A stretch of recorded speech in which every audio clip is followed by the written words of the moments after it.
Chapter 1863. Jiang Pengji wanted to say, "I don't understand," but she was silent when she saw the marshal's penetrating gaze. He's an adult now. He had 3 children and 2 lives. How could he be considered underage at this age? His Excellency the Marshal laughed. What I mean is that his physical age is underage, not his mental age. His bone age and his registered age are underage. The robot that protects him cannot be revoked. The Federation matches every child with a family nanny robot. It will provide comprehensive protection for the child from birth until they are 18 years old. Before the child is 18 years old, whether it's voluntary or involuntary, having a deep physical relationship is considered rape. Wei Xi's situation is even more special. He's a person with abnormal embryonic genes. The protection period is from birth until death. The robot's protection mechanism is stronger. Jiang Pengji was speechless.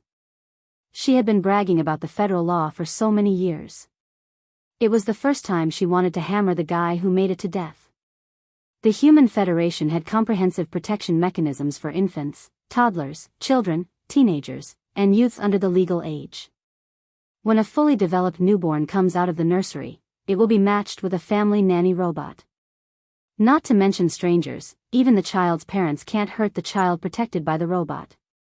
The child's genes are bound to the family nanny robot. It won't be released until the child is 18 years old. Of course, the separation from the family nanny robot only means that the child has the ability to be independent and protect himself.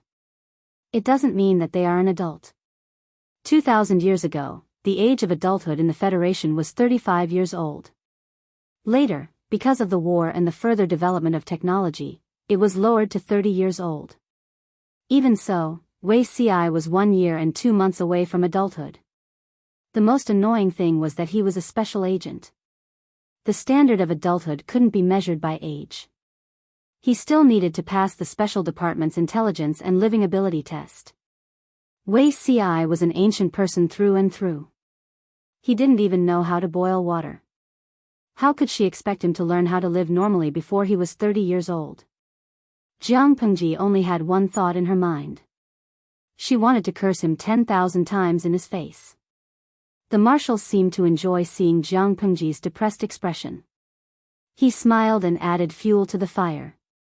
Wei Xi is also a hero who has made contributions to the Federation. Under the request of the original research institute, the robot bound to him has been upgraded to the ultimate state. If an outsider wants to harm him and does something that violates the robot manual, not only will it trigger the protection mechanism for the cub, but it will also put him on the blacklist, and he will also be automatically prosecuted. I hope you have a clear understanding of the seriousness of the matter. How strong was the fighting power of an ordinary household nanny robot?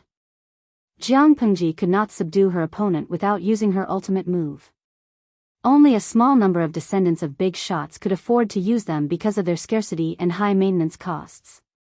The Federation was unable to supply them on a large scale.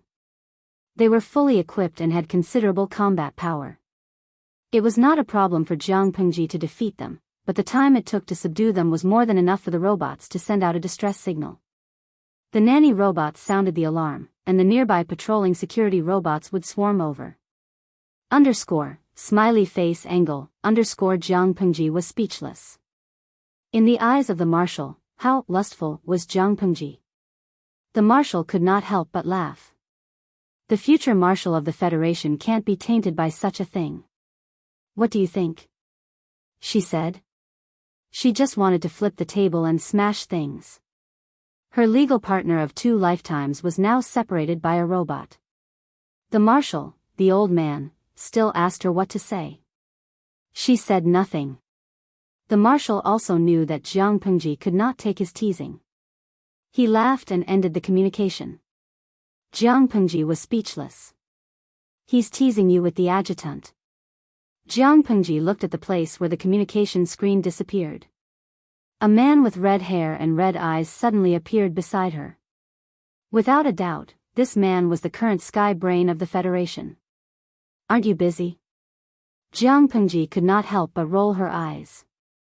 Sky Brain had to maintain the entire virtual network.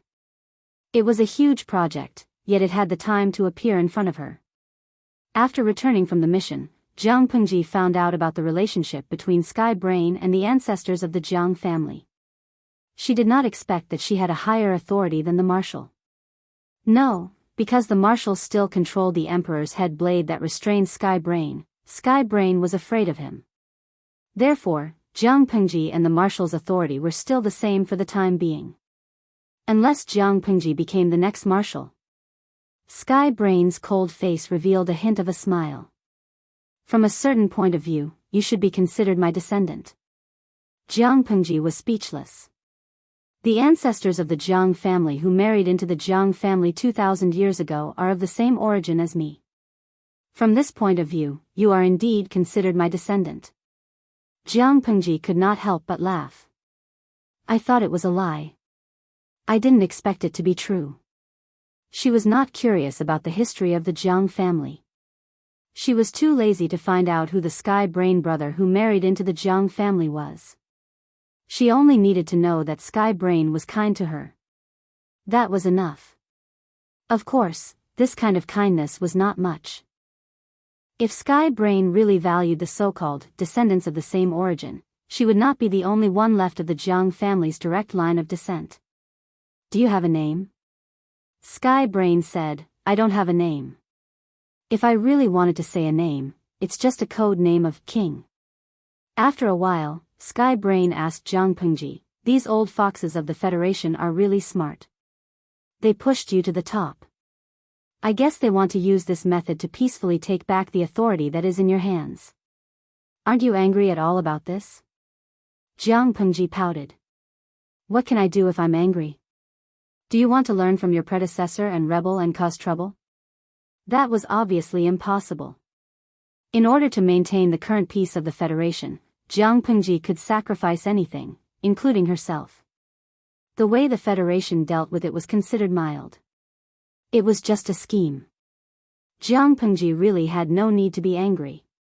In terms of the outcome, the Federation wanted to take back Sky Brain's authority for the sake of stability.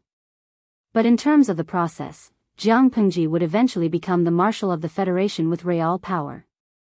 She would still be the beneficiary. Since it was a win-win situation, she would endure the slightest bit of scheming. Sky Brain laughed. You're much more broad-minded than your adoptive parents. Jiang Pengji rested her chin on her hand. Adoptive parents? Sky Brain sneered. A pair of man and woman who have lived for 2,000 years and haven't died. They should have died long ago, yet they keep jumping up and down.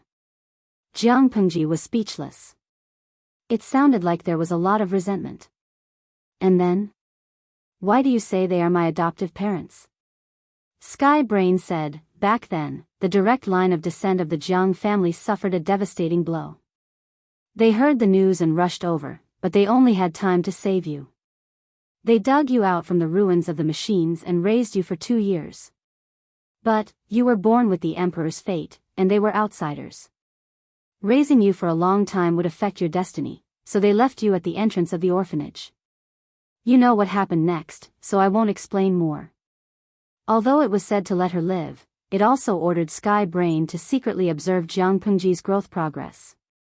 Perhaps because she had been paying attention to a child for a long time, Jiang Pengji had some special meaning to Sky Brain. The direct line of descent of the Jiang family who had died probably added up to her weight in Sky Brain. Jiang Pengji held her forehead and sighed. It sounds quite bizarre. She thought she was struggling at the grassroots. She didn't expect to climb to the top and find out that she had the opportunity to take a helicopter. Hee, holding a useless expired ticket in her hand, she was really King crazy. You don't seem very happy. Jiang Pengji rested her chin on her hand and sneered. I have no feelings. Sky Brain, she was indeed a child of the Jiang family. She was cold-hearted, cold-blooded, and rational. They came from the same source and came down from the same production line. Jiang Pengji hesitated for a while and asked, how high is my authority? Sky Brain said, very high. Excluding your adoptive parents and the marshal who holds the Emperor's head blade, you are the highest. Jiang Pengji rubbed her chin and said, "Can I change a person's data? For example, secretly changing one's age or something?" Sky brain. If she used her authority to do such a thing, believe it or not, the ancestors of the Jiang family would come back to life from their graves in anger. "No, I'm a sky brain with integrity. I can't help the wicked do evil and help you bully minors." Jiang Pengji. For all, Ngun Guo, if she couldn't even do that, how could she be considered a dog with authority? Sky brain said helplessly, instead of thinking about cheating, it's better to help him adapt to this era. You have to know that if he doesn't pass the intelligence and living ability test, he won't be released even if he's 300 years old, let alone 30 years old. Unless he defected from the Federation and left the Federation to go to another star region, Jiang Pengji wouldn't be able to spare the nanny robot. Jiang Pengji, what the hell was up with these stupid rules? Couldn't they learn to be flexible? With such a mood, Jiang Pengji followed Sky Brain's guidance to the research lab where Wei Ci was currently. Opening the door, she saw an ancient inner residence. If it wasn't for the high-tech feeling of the scenery one step away, she would have thought she had traveled through time again. Virtual environment? Sky Brain laughed. To protect the mental state of the child, the nanny robot will try to simulate the environment that the child is most familiar with and at ease. Jiang Pengji, could these guys not associate words like child and minor with Wei Ci? The more she reminded them, the more she felt like she was a beast. Jiang Pengji looked around and finally found a person who seemed to be curled up in a blanket in the corner. 3 steps away stood a round-headed nanny robot. This robot wasn't the common white model, but a very low-profile gold color. The word nouveau riche was written all over its body. "Don't come near." The robot stopped Jiang Pengji but didn't make any further resistance. Jiang Pengji? She didn't mean any harm. Sky Brain sniggered. The nanny robot will detect the emotions of those who approach. Your emotions aren't right. A person with a brain full of useless thoughts couldn't get close to a child.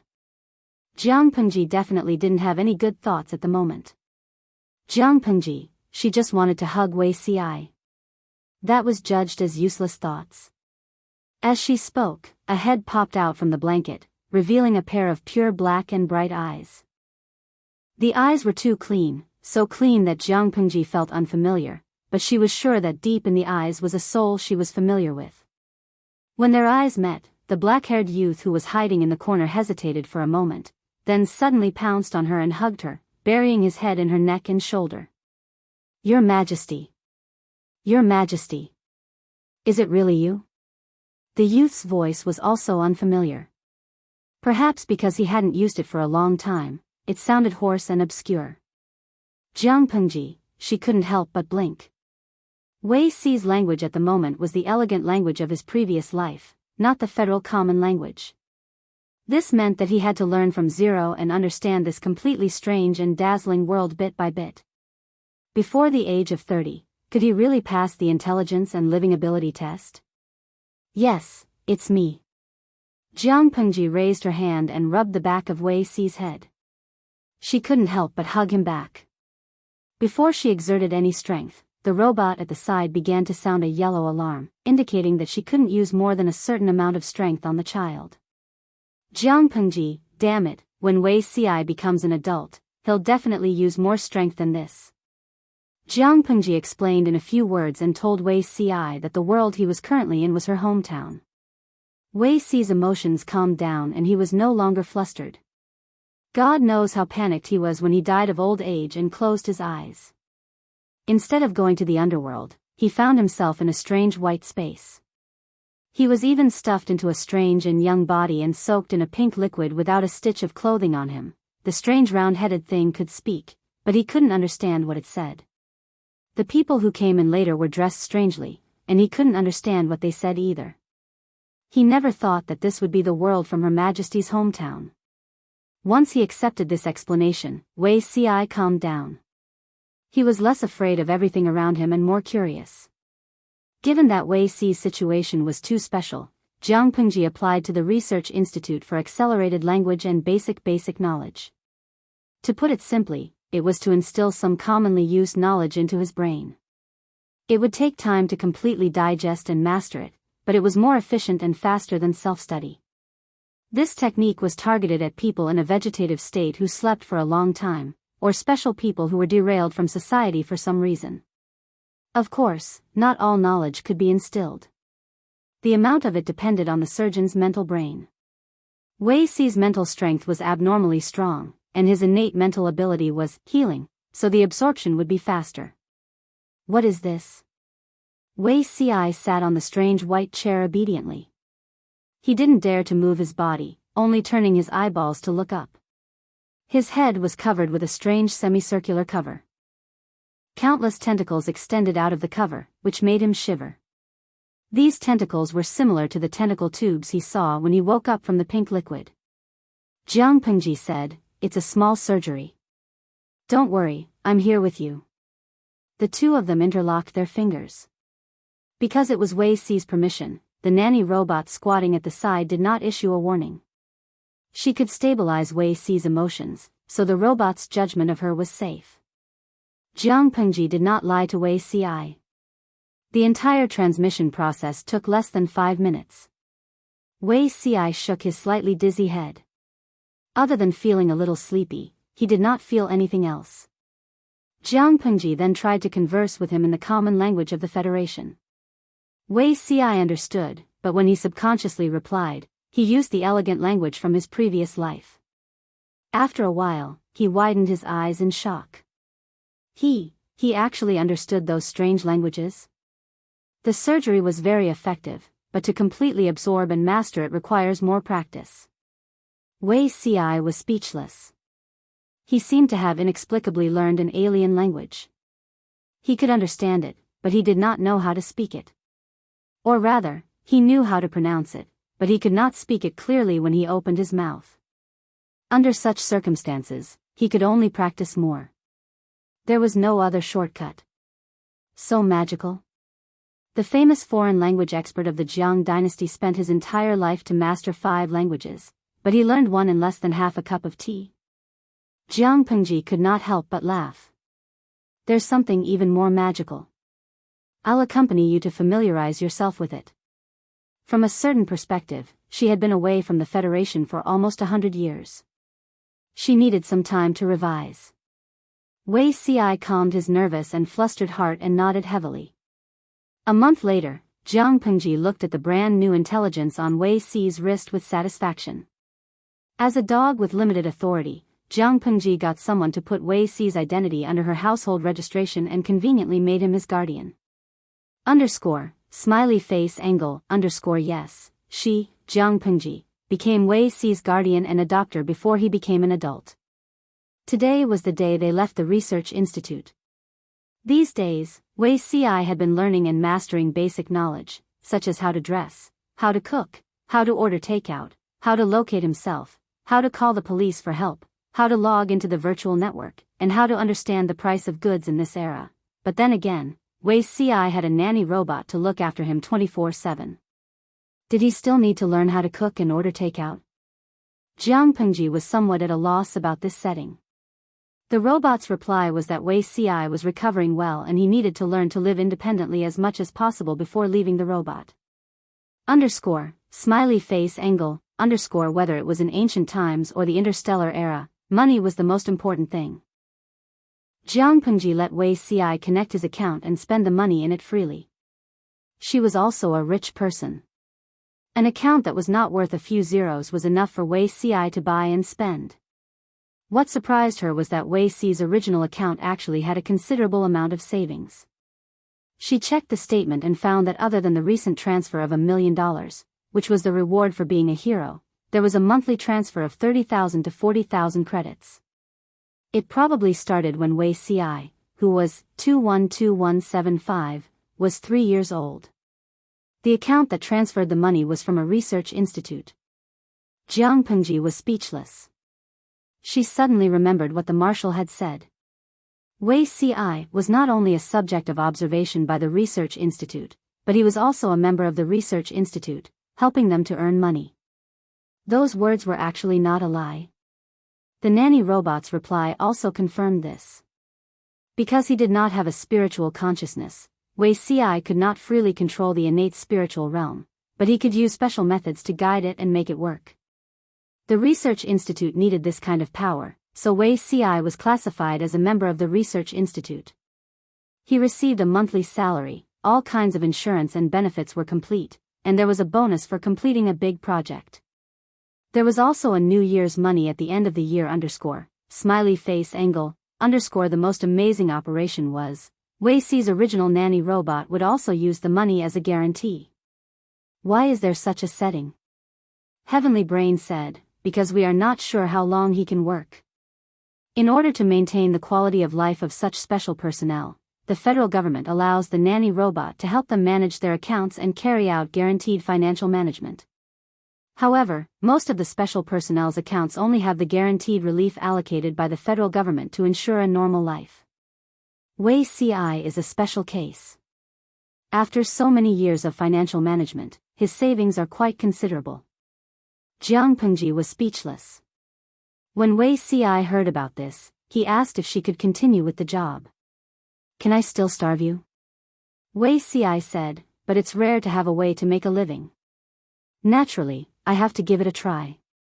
I can't be a person who does not work and cannot distinguish between the 5 grains. In the previous 2 lives, he had been an official, received his salary, and had some stable income under his name. In this life, he still did not know how to realize his value, but he definitely could not be a useless person who did not know anything. Jiang Pengji respected Wei Ci's choice. She could also see the contradiction and confusion in Wei Ci's heart. It was impossible for her to stay by his side for a long time. There was still a lot of backlog in the army. It would be good if Wei Ci could find a job and integrate into the new world as much as possible. The previous research institute was very easy to talk to. They helped Wei Ci write a letter of recommendation, recommending him to work at the special medical center on the central planet. There were not many people whose mental strength was strong enough to condense a spiritual domain. Wei Ci's attribute was the extremely rare healing, so he was popular everywhere. Now that he had self-awareness, it meant that he could control his abilities smoothly and freely. His value was even greater. This healing ability not only targeted the injuries of ordinary people, but it could also speed up the healing of mental injuries. Jiang Pengji was speechless. People who were so awesome were like cheats wherever they went. When they arrived on the central planet, Jiang Pengji and Wei Ci received a piece of news. This news also made Wei Ci feel like he was injected with chicken blood. He absorbed everything in the new world like a sponge and strived to pass the adulthood test as soon as possible before the age of 30. He was also speechless about this setting. At 30, he was actually still a child. I knew that the group of old foxes in the federal government liked to fleece sheep. Not only did they catch me to fleece, but they also want to pull a few more sheep with them. This news was very simple, and it also confirmed Jiang Pengji's previous guess. In the first life, Jiang Yan and Wei Tsong were extradited here after ending their journey in that world. However, because of the secret organization regulations of the federal government, they would not have the memories of their previous lives. In layman's terms, it was the soul reincarnating again, but this kind of reincarnation could be controlled by humans. The same soul, 2 lives. Where's Lian? Jiang Pengji looked at the notice with a sour expression. Her life hasn't come to an end yet. Because the influence of the former sky brain has disappeared, the flow of time in the 2 dimensions will synchronize. Lian will probably need a few more years. Anyway, we'll see each other in the future. But for now, the most important thing is still you. Wei Ci pointed at himself blankly. Me? Jiang Pengji could not help but curl up on the sofa dejectedly. According to the federal law, underage people can't apply for childcare. She spread out her hands and told Wei Ci the unfortunate news. In the federal government, it's illegal for a woman to give birth to a child. If an adult male or female of the right age wants a child, they have to apply to the childcare agency. Wei Ci was still underage. She did not realize that the 2 of them slept in separate rooms. There was even a nanny robot guarding outside Wei Ci's room. Wei Ci was speechless. I can touch you now. I can't do anything below the forehead of an adult. As soon as she finished speaking, the nanny robot sent her another yellow warning. It signaled for Jiang Pengji to restrain the improper thoughts in her mind about Wei Ci. Wei Ci was speechless. I'll tear you apart sooner or later. Jiang Pengji angrily threw the pillow at the robot with a round head. The robot said, detected that the guardian has violent emotions and attacked a special robot. Yellow warning once. This month, a total of 12 times. I forgot to mention, yellow warning. This thing cannot be too much. If it is more than 30 times a month, the guardian cannot be within 10 meters of the child. In serious cases, the guardian will be deprived of custody. Jiang Pengji was speechless. When will these days come to an end? Genius in a second, remember this site's address. Mobile version. Chapter 1864. On the virtual network, Central Planet's trending list. Hashtag treasure of the world, national first love hashtag. Such a trending topic quietly hovered at the 100th position, and its popularity was still slowly rising. Clicking on the topic, the first trending topic was a blogger who posted a few candid photos and videos, using the tone of a fanatic to praise his looks. Kaigwa, now I'm rationally disgusted when I see National XX. Years of separation, just a few refined photos and you're talking about national first love. Don't you know that my first love is a paper doll? Tao yao zhuozhuo. Should I start scolding directly or follow the procedure? After a while, the style of the comments changed again. Lao jia li xiang, but speaking of which, whether it's a 2D photo or a 3D projection, this guy is really good looking. The netizens thought that the handsome guy in the photo was another popular celebrity in the entertainment circle, or a new type of virtual character produced by some paper doll company, trying to gain exposure by being on the trending list. This was an old trick, and they were already used to it. Most of the netizens who clicked on the link got a bunch of photos for free, exclaiming that the photoshopped photos were really good, that the plastic surgery was perfect, and so on. Until a certain internet celebrity with more than 1 billion fans came down. Central Planet's Special Medical Center v. Violation of portrait, complaint. The netizens who followed Central Planet's Special Medical Center were dumbfounded. Central Planet's Special Medical Center was a very special medical organization. Usually, they only reposted and did not create original content. The people who followed them were either business tycoons, political tycoons, or military tycoons.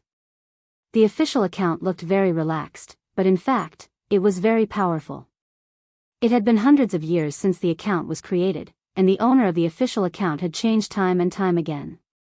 Currently, the official blogger was quite aloof, and never posted original content.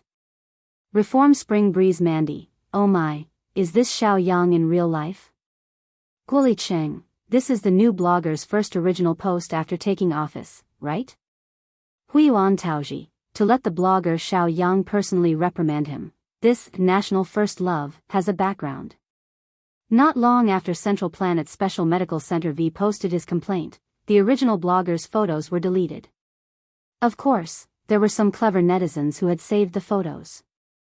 Outstanding looks always left a deep impression on people. Netizens who had been to Central Planet's Special Medical Center recognized the real identity of national first love.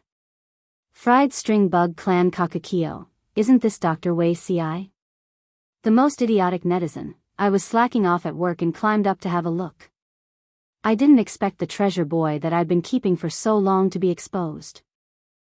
According to insiders, Dr. Wei Ci was sent here out of nowhere. Airborne, even in the interstellar era, they didn't have a good impression of members who were parachuted in. Yang Tian Kigeojio, what's wrong with being airborne? In the entire Federation, there were less than 10 healers in the spiritual domain. He was also an innate spirit domain expert, and his strength was estimated to be comparable to a level 5 gene unlocked. Wasn't the central government's official Weibo doing this because they were afraid of being poached? Whoosh whoosh whoosh. Based on his confident tone, it was obvious that he was someone in the know. A spiritual domain, a healing spiritual domain that was condensed innately, was highly sought after no matter where he went. There was a commotion online for a while, but it did not blow up. Wei Si's life was not affected at all, and he still worked from 9 to 5 every day. When the medical center needed him, he would provide assistance. When he was not needed, he would study all kinds of content in his small office and sign up for several ancient literature classes. In this era, learning was convenient. Adults who had entered society could also attend virtual schools. Wei Si signed up for the elementary class of ancient literature. Usually, he had 4 classes, but today, he only had 1 class before he hurriedly went offline. Today was a very important day. The Central Planet Nursery Institution sent a message saying that the babies in the nursery pod were about to be born. Jiang Pengji was busy outside and said that she would only be back in 2 or 3 days. Wei Si could only pick up the babies and bring them home alone. Wei Si had been looking forward to this day since a few months ago. He had done enough strategies, from the transportation to the registration queue at the Central Planet Nursery Institution, to where to apply for a birth certificate for the newborns, to receive a smart chip, to matching a family nanny robot. Even though he had memorized these contents by heart, he was still so nervous that his forehead was sweating when he actually did it. Then, he realized that he was thinking too much. Smiley face angle, Her Majesty was the commander of the Federal Army. As a family member of a military marriage, Wei Si could go through the green channel to complete the formalities. Thank you. Wei Si smiled and thanked the robot's cylinder that was not even as tall as his waist. The robot said, "You're welcome." With the robot leading the way, Wei Si completed the formalities very smoothly. He received the child's birth certificate, smart chip, and an electronic account. He chose a name, Jiang Yan. Seeing the 2 words being recorded in the family account, the corners of Wei Si's lips curled up. After a busy afternoon, Wei Si took a pile of documents and certificates to the nursery window to pick up the baby. Please verify the paternity DNA sequence code. A familiar-looking robot with a round head rolled its wheels over. Wei Si followed the instructions and placed his finger on the cover that it extended out. His fingertip hurt slightly and a bead of blood emerged. After about 3 seconds, the robot with a round head said, "Verification successful. He is indeed Jiang Yan's father." Wei Si asked warmly, "Where's the child?" The robot turned its head and its abdomen became transparent from the flowing gold metal, revealing the white and chubby baby lying inside. It turned out that the robot's abdomen was hollow. The robot's abdomen was padded with a soft cushion. The baby could sleep inside. Wei Si asked it, "Can I hold the child?" The robot said, "Newborns have low immunity. It is not recommended to hold the child in public." Wei Si reluctantly looked at the child's eyebrows and said softly, "Then let's go home." The robot replied, "Okay." Wei Si looked at the robot worriedly. Although he knew that this was a family nanny robot specially designed for children, he was still worried about the child's safety. Would it be bumpy lying down like this? The robot's abdomen didn't look big. Would Yen feel crowded? How was her breathing? Before going back, the robot suggested that Wei Si go to the supermarket to buy milk powder and clothes for the child. During this period, the baby cried once. Wei Si saw 4 lifelike hands emerge from the belly of the robot. 2 hands were used to change the baby's urine into a paper diaper, 1 hand was holding a milk bottle to feed the baby, and the other hand was used to throw the changed diaper into another small compartment to dissolve it into trash. When changing the diaper, Wei Si saw that the robot even had a mosaic of the child's body. Smiley face angle, the robot said, "Federal citizens have the right to privacy. Even if she has just left the nursery for less than half a day, it's the same. The key parts could not be exposed to the light of day without permission." Wei Si was speechless. The robot quickly changed the diaper, fed the baby, and skillfully held the baby and burped. Only when Yen let out a small sound did the robot put the baby down. Wei Si was speechless. He couldn't help at all. Smiley face angle, The only thing he could do was swipe his card to buy things. He didn't need to carry things on the way back because the supermarket would have a special express delivery. When they arrived at their destination, the things were delivered. It's really a convenient world that I couldn't imagine before. Every aspect of life was so comprehensive that he couldn't imagine it. For example, other than residents and authorized robots, outsiders and robots couldn't get close to the living area. Wei Ci wanted to bring the robot and the baby back, so he had to go to the property management department to register. Opening the door, Wei Ci saw a pair of slippers at the entrance. "Peng Peng, you're back." I rushed back at top speed. "Are you touched, Zixiao?" Jiang Pengji hugged him. Her voice sounded a little tired. She originally wanted to bring Yan home with Wei Ci to give him a surprise, but they were still half a day late. The family robot determined that the environment was safe and the air was up to standard. Only then did it open the door of the protective cabin, revealing the baby inside. "That's great. Yan is back with us again." Jiang Pengji carried the baby out. The robot took the initiative to drag in the shopping items and tidy them up. Wei Ci said, "When Song, and Lian, come back, it'll be a real family reunion." Jiang Pengji smiled and poked the baby's little face. "There's still a wait." Wei Ci said, "There's always hope. It's only 3 to 5 years. We can afford to wait." There was no longer the involuntary and mutual deceit of the past. He only hoped that they could get what they wanted in the end and live up to their original intentions. Chapter 1865. As an antique, Wei Ci had recently become obsessed with the virtual internet. He opened an account for himself and shared bits and pieces of his daughter's life on it every day. Occasionally, he would share his calligraphy and paintings. Regardless of the weather, he recorded from his daughter Jiang Yan's 1-month-old birthday until she was about to go to school. Many netizens who seemed to be annoyed also developed a daily routine of watching him raise his daughter. Relying on his good calligraphy and good classical painting skills, Wei Ci also became a famous figure in the circle. He did not have a team to manage fans for him, nor did he organize activities like lucky draws to increase his fans. After a few years, he inexplicably became a small blogger with tens of millions of fans, and these tens of millions of fans were active fans. Half of them shouted, "Prince Charming, you are so classical and elegant, I want to go with you to the parenting registry to get a little monkey." The other half shouted and asked him, "Father-in-law, does your baby still lack a son-in-law/daughter-in-law who has gone to an advanced college and an annual salary of $1 million?"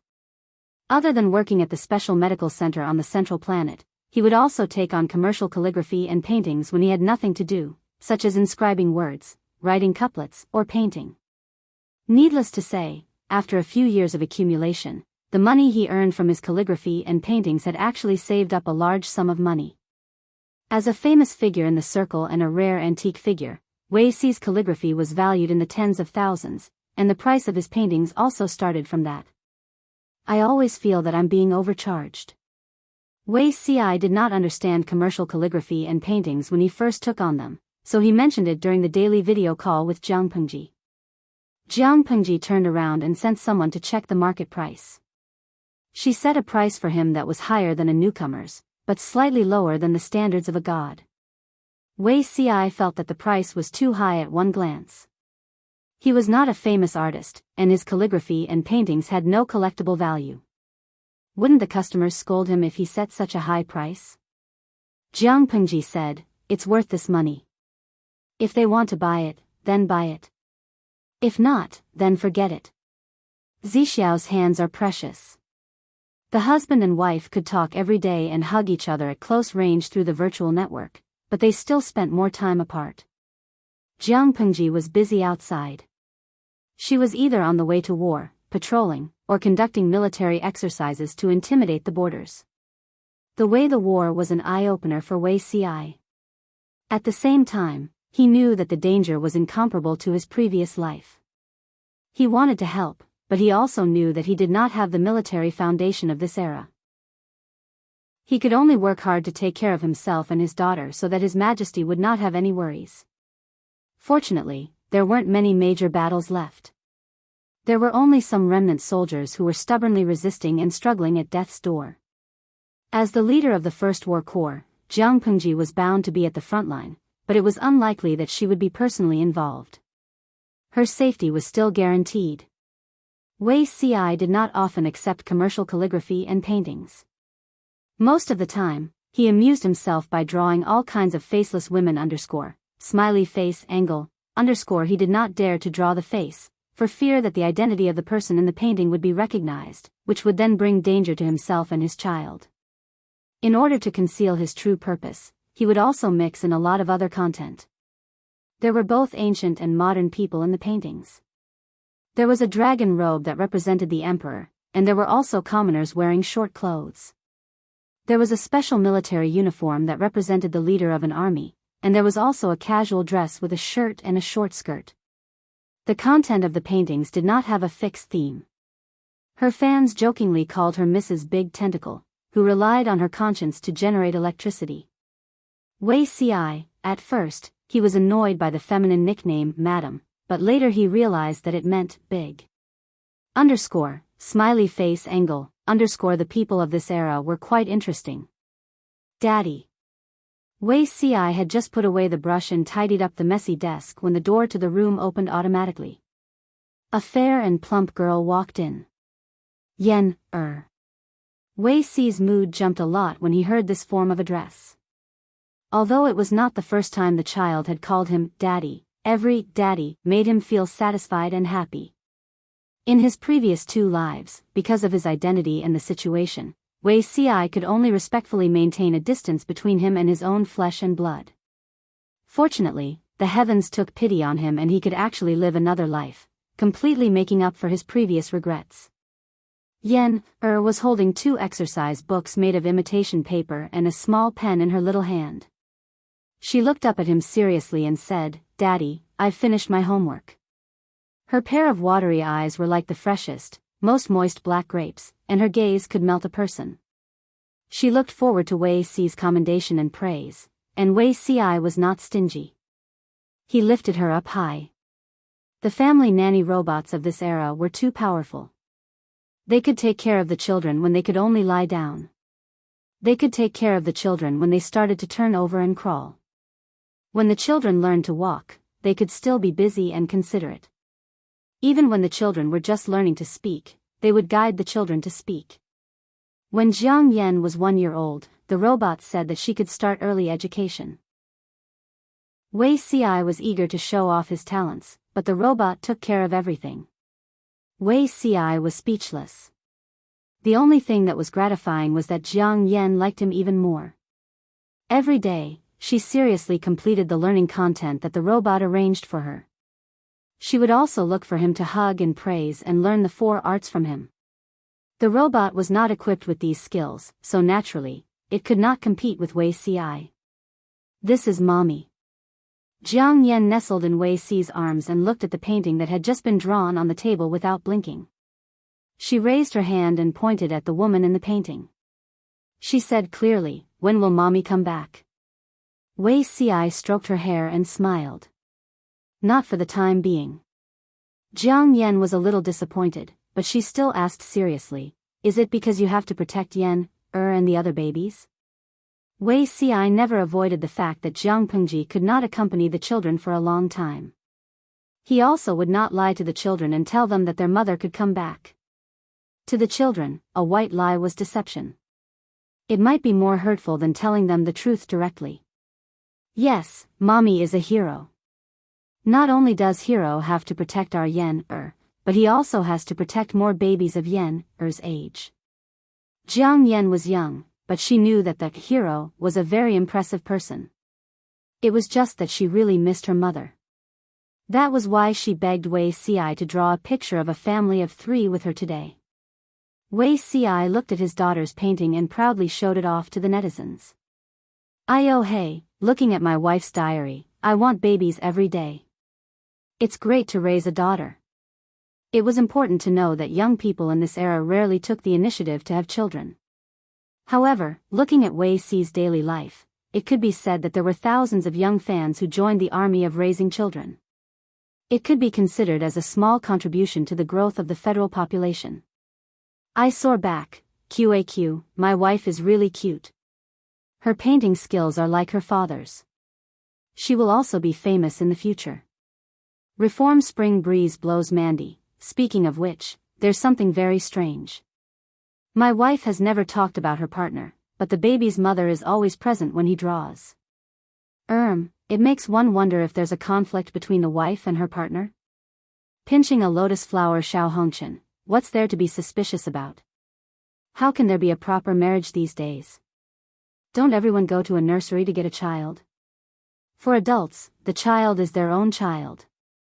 However, if the child's other half wants to raise the child together, no one can stop them. Therefore, it's very normal for adults not to mention the child's other relative, but the child will always talk about his parents. Wei Ci looked at the comment, thought about it, and silently left a sentence. Wei Civ, no, I have a very good relationship with my wife. It's just that her job is special. I want to reduce her exposure on the public platform as much as possible. She's not a public figure, and it's not suitable for her to appear in front of so many netizens. Maybe there will be a chance in the future to introduce her to you. Many netizens were stuffed with dog food by Wei Ci, and they couldn't help but cheer. However, they waited and waited. Wei Ci became a doctor at the Central Planet Special Medical Center, a master of classical calligraphy and painting, and a professor of classical literature. The diaries of the second and third children had been serialized for almost 20 years, but the netizens didn't know who the rumored partner was. Many years later, these fans almost forgot about this. One day, Wei Ci's diary turned into two hands with their fingers intertwined. The gemstone rings on their ring fingers sparkled, and there were two federally issued marriage certificates next to them. Wei Civ, hello, she's my wife, Federal Marshal Jiang. Federal Marshal Jiang V, yes, let me introduce him to you. He's my wife, Wei Ci.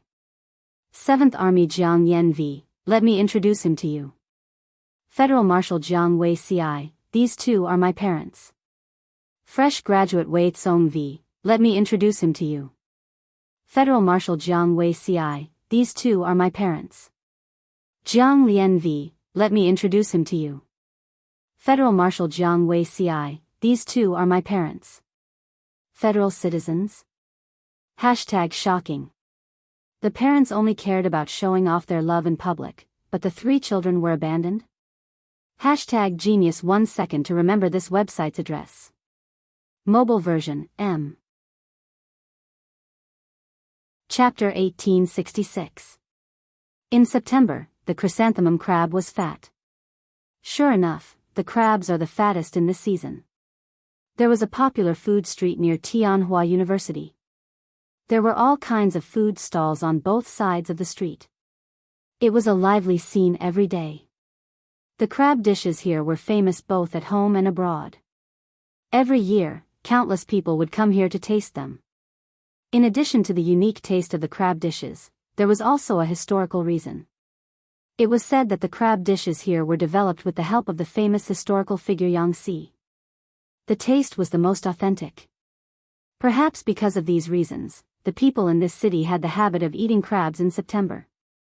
Although Gu Min was not a food lover, she applied to Tianhua University, so the food street had a certain status. Eat less. Crabs are cold. Aren't you afraid of getting sick? No matter how delicious it is, you can't eat too much. Moderation is the best. Sigh, Chin Chin, are you worried about money? Gu Min pretended to be sad, her eyes glued to the plate and refused to move away. If I'm worried about money, why would I treat you? Jiang Chen skillfully shaved the crab meat and said helplessly, I'm worried that you'll eat too much and get sick again. You heartless little thing. If I knew you were thinking this way, I wouldn't have brought you here. I'm sad. Chen Chen, don't be angry. I was wrong. I won't do it again. Gu Min could not help but put her palms together and beg for mercy until Jiang Chen showed a helpless smile. She changed the topic. Chen Chen, have you lived here for a long time? How can you find such a small and remote shop? Jiang Chen said, not long, but there is a food lover at home. He goes to many places, so of course I know. Gumin asked, siblings? Jiang Chen shook her head, no, the food lover is my father. This food shop was discovered by Jiang Chen's father when he was young. At that time, business was very good. However, with the development of the times, people's pace of life was getting faster and faster. This kind of business encountered difficulties. The shop owner's son felt that there was no future in being a chef. There was no one to inherit the old man's skills. Guests, the dishes are here. This shop was not only remote but also very small. The shop owner was the waitress, the chef, and the boss. The shop owner was old and could not be as busy as when he was young. There were limited customers every day. He wanted to close early today, but he did not expect Jiang Chen to bring Gu Min to eat, so the shop owner made a crab feast. Jiang Chen thanked him in a low voice. The shop owner showed a look of fear and trepidation. Gu Min revealed a doubtful expression. Chen, is it an illusion? Grandpa's store seems to be afraid of you. I can't say I'm afraid, I should say I respect you.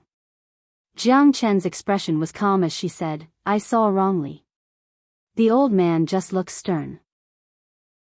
The shop owner who had just walked to the door, no one knew that the grandfather of the owner of this restaurant used to be an imperial chef who was in charge of the Empress's meals.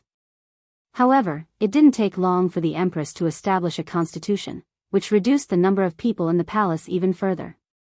The shop owner grandpa then started his own business. After a few decades, a young man brought the then crown prince out of the palace for a stroll. He came across this small restaurant again and tasted the dishes of the palace. Only after learning about the history of this restaurant did he understand the origins of this place. Jiang Chen had come here twice with her parents when she was young, so the owner knew who she was. Even though he had lost the right to control the life and death of the country, he still retained his dignity. Ordinary people were still very respectful of the crown prince. After eating and drinking to his heart's content, Jiang Chen happily paid the bill. Are you feeling much better now? Gu Min had made a fool of herself in class and cried when she came back. Jiang Chen couldn't stand it anymore, so she invited her to dinner. There was no sorrow that a good meal couldn't solve. If there was, then 2 meals would do. Gu Min said embarrassedly, I'm much better now. Jiang Chen said, you can change your major after a while. Gu Min's college entrance examination scores weren't low, but Tianhua University was one of the top institutions of higher learning in the country. The admission requirements were so high that it made people feel hopeless. Because her scores weren't high enough for her preferred major, Gu Min could only comply with the adjustment and enter Tianhua University's history department. Gu Min wasn't cut out for history. Her understanding of history was limited to a variety of television dramas, and she often misremembered names and events. The joke of the day was that Gu Min had falsely attributed 2 famous historical events to someone else. Gu Min scratched her head and said reluctantly, if I change my major, will I not be able to stay in the same dormitory as you? Jiang Chen asked her, are you going to give up on changing your major just to stay in the same dormitory as me? It's not like I can't. My major in university won't affect my future work. Gu Min sighed and muttered, my mom's martial arts school, my dad's paper company, my grandparents' huge collection of antiques. Anyway, after graduation, I'll go back to inherit the family business. Choosing a major in university won't affect my future work. If that's the case, staying in the history department is actually quite good. Actually, my future work intention is to be a scriptwriter. If I want to be a scriptwriter, I need to have some knowledge. After saying a lot, Gu Min asked Jiang Chen. Chen, what do you plan to do in the future? Jiang Chen said, open an entertainment company. Huh? Open an entertainment company? Why? To promote my brother, Jiang Chen said. If I don't work hard to make him famous, he can only go back to inherit the family business. My future career was decided when I was born, but he can still do what he likes. If he likes acting, then he can do it. Gu Min was speechless. It sounded inexplicably desolate. Chen is a good sister. I think so too, Jiang Chen said. But I don't approve of him going to that kind of place. The entertainment industry isn't clean. In order to fight for this opportunity, his mother and father almost broke his legs when he was young, but he was too stubborn. He said that even if his legs were broken, he would still crawl over. Listen to what he's saying. He's so stubborn, so I can only let him be. Gu Min said, from what you said, Chen Chen's family is more conservative. When Jiang Chen mentioned his parents, he always used father and mother and never used the more colloquial father and mother. They are indeed quite conservative. That's why my brother said he wanted to be an actor, and that's why he was beaten up so badly. Even if he won the title of the youngest best actor and had the potential to win a Grand Slam, it was still very embarrassing for the royal family to produce an actor. After 100 years, he might even be beaten up by his ancestors. Gu Min smiled and said, when I go back, I'm going to find out which handsome young man with the surname Jiang in the entertainment industry and add him as a fan. Everyone in the family is against him becoming an actor, and there are many arguments about this. Jiang Chen sighed. His surname isn't Jiang. He took my father's surname. That kid went from child star to best actor without using any of his family's connections.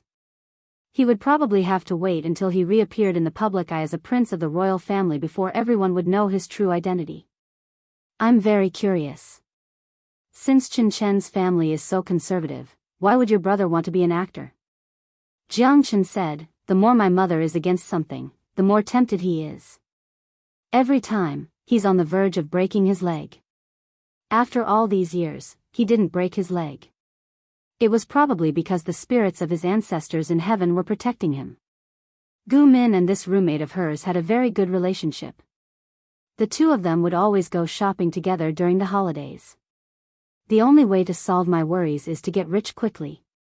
Looking at her rapidly shrinking wallet, Gu Min looked at the big and small bags that she had bought on impulse and revealed a melancholic expression. Jiang Chen held a cup of milk tea and said with a smile, it's okay. I'll support you in the cafeteria for the rest of the month. Tianhua University's cafeteria was considered good and cheap. Students could eat their fill with just 10 yuan or so. If they wanted to eat better, a meal would cost about 40 to 50 yuan. If they wanted to eat individual stir-fried dishes, a meal of 4 dishes would cost more than 100 yuan. Many students would only be extravagant at birthday parties. Gu Min said, don't. I'm a big eater. Aren't you afraid that I'll eat you poor? Jiang Chen drank the rest of the milk tea in one breath and threw the empty bottle into the trash can 2 meters away. If you can eat me poor, I'm afraid you'll have to be a glutton. Gu Min silently applauded her friend. Society, society. Does a tycoon's thigh need a pendant? Baby, hang it wherever you point. Seeing Gu Min's cheeky expression, Jiang Chen could not help but smile. You're taking advantage of me and you're still pretending. You should reflect on yourself. Don't be a starlight person every month and spend a month's worth of living expenses in a week. Gu Min said gloomily, sigh, buying and buying is the happiest thing in life. If I don't even have this little fun, what's the point of living? Baby's biggest wish is to start a business and become a tycoon. In the future, I'll drink 1 cup of milk tea and throw the other one away. Jiang Chen was amused. You just said a while ago that you wanted to be a scriptwriter. Gu Min retorted, there's no conflict between being a scriptwriter and a business tycoon. If I write a popular script and film it into a TV series, I'll be rich in the future. Won't I be a tycoon then? Even a salted fish has a dream.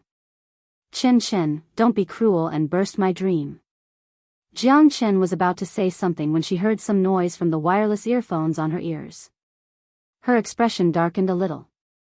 What's wrong? Gu Min packed up the big and small bags. She did not feel anything when she bought them, but now she wished she had 3 heads and 6 arms. Jiang Chen quietly glanced in a certain direction from the corner of her eyes. She did not see anyone suspicious. Nothing. My legs suddenly went numb. It's a little uncomfortable. Gu Min put down the bags and let Jiang Chen sit on the public bench. Come, give me your legs. I'll massage them for you. It's an ancestral massage technique. I guarantee you'll feel better in a while. Gu Min's mother's martial arts school was also inherited from her grandparents. There were often conflicts. When Gu Min was young, she had suffered a lot in practicing martial arts. After so many years of stumbling, she slowly mastered the art of brewing medicinal wine and massaging. Jiang Chen smiled faintly, but there was some doubt in her heart. Ever since she and Gu Min became roommates, Jiang Chen's secret guard reported that the two of them were often monitored. However, the person's whereabouts were extremely secretive. Even if the secret guard fought with him, it would not be easy. At first, Jiang Chen thought that the person was after her. After all, she was the heir to the royal family and the future young empress.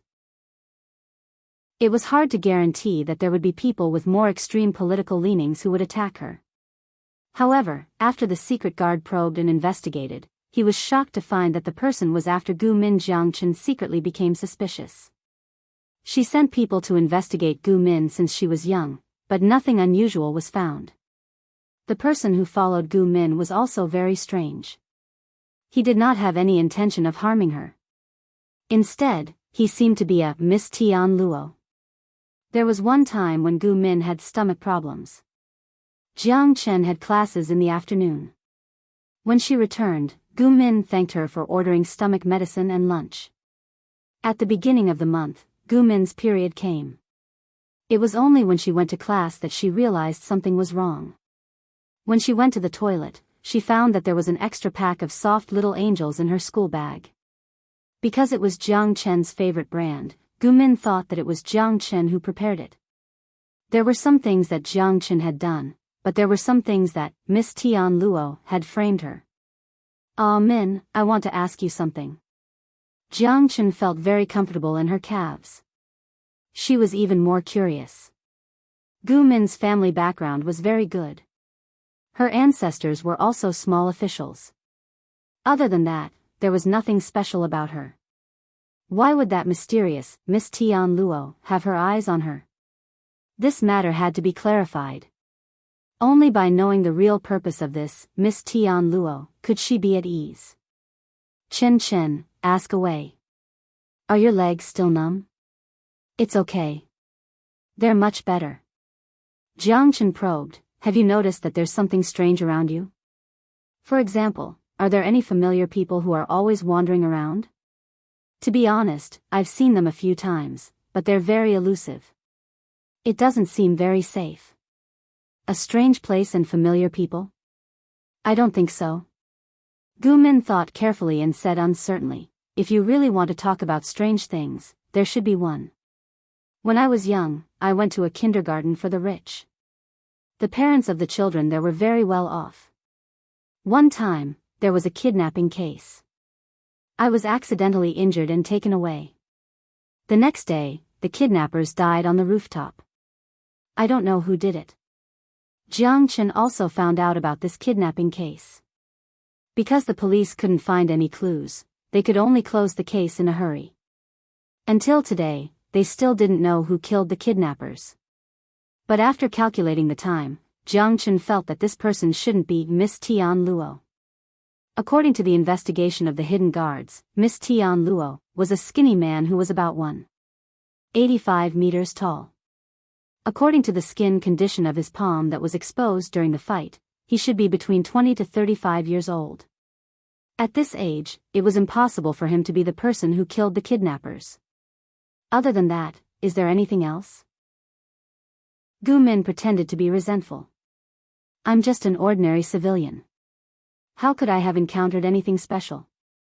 Tianhua University was the top university in the country. Even first-year students were very busy with their studies. Unknowingly, a spring and autumn had passed. In the second year of university, a very young professor was transferred to the history department. This person's name was very strange. His surname was Liu, and his name was Shi. When he introduced his name to the students in the lecture hall, many students covered their mouths and snickered. Why was that? The second year of university focused on the history of the Five Kingdoms and the early days of the Jiang dynasty. Who was Liu Shi? He was the famous father of Emperor Chen in official history. Although Emperor Chen didn't approve of him, Qing Sheng, who recorded history, did. Who was Qing Sheng? He specialized in compiling the history of the 16 kingdoms, the Xia dynasty, and the Jiang dynasty. He spent 35 years restoring countless ancient books. He was the imperial scribe, and after his death, he was conferred the title of first scribe. Qing Sheng recorded history like this, but Emperor Chen didn't reprimand him. It was obvious that he had tacitly approved of this part. Even though there were many unofficial histories, the official history that students saw was still, Lu Shi, courtesy named Zhongqing, the father of Emperor Chen. He lived in Hejin. He was dissolute when he was young, and he was a playboy. Even the father of Emperor Chen, Qing Sheng, was not polite about Lu Shi. Every word he said was a scumbag. Almost all students who studied history knew him. Lu Shi was a piece of trash, but he had a daughter who changed the world. Because he had the same name, Professor Lu Shi was secretly called a scumbag by the students.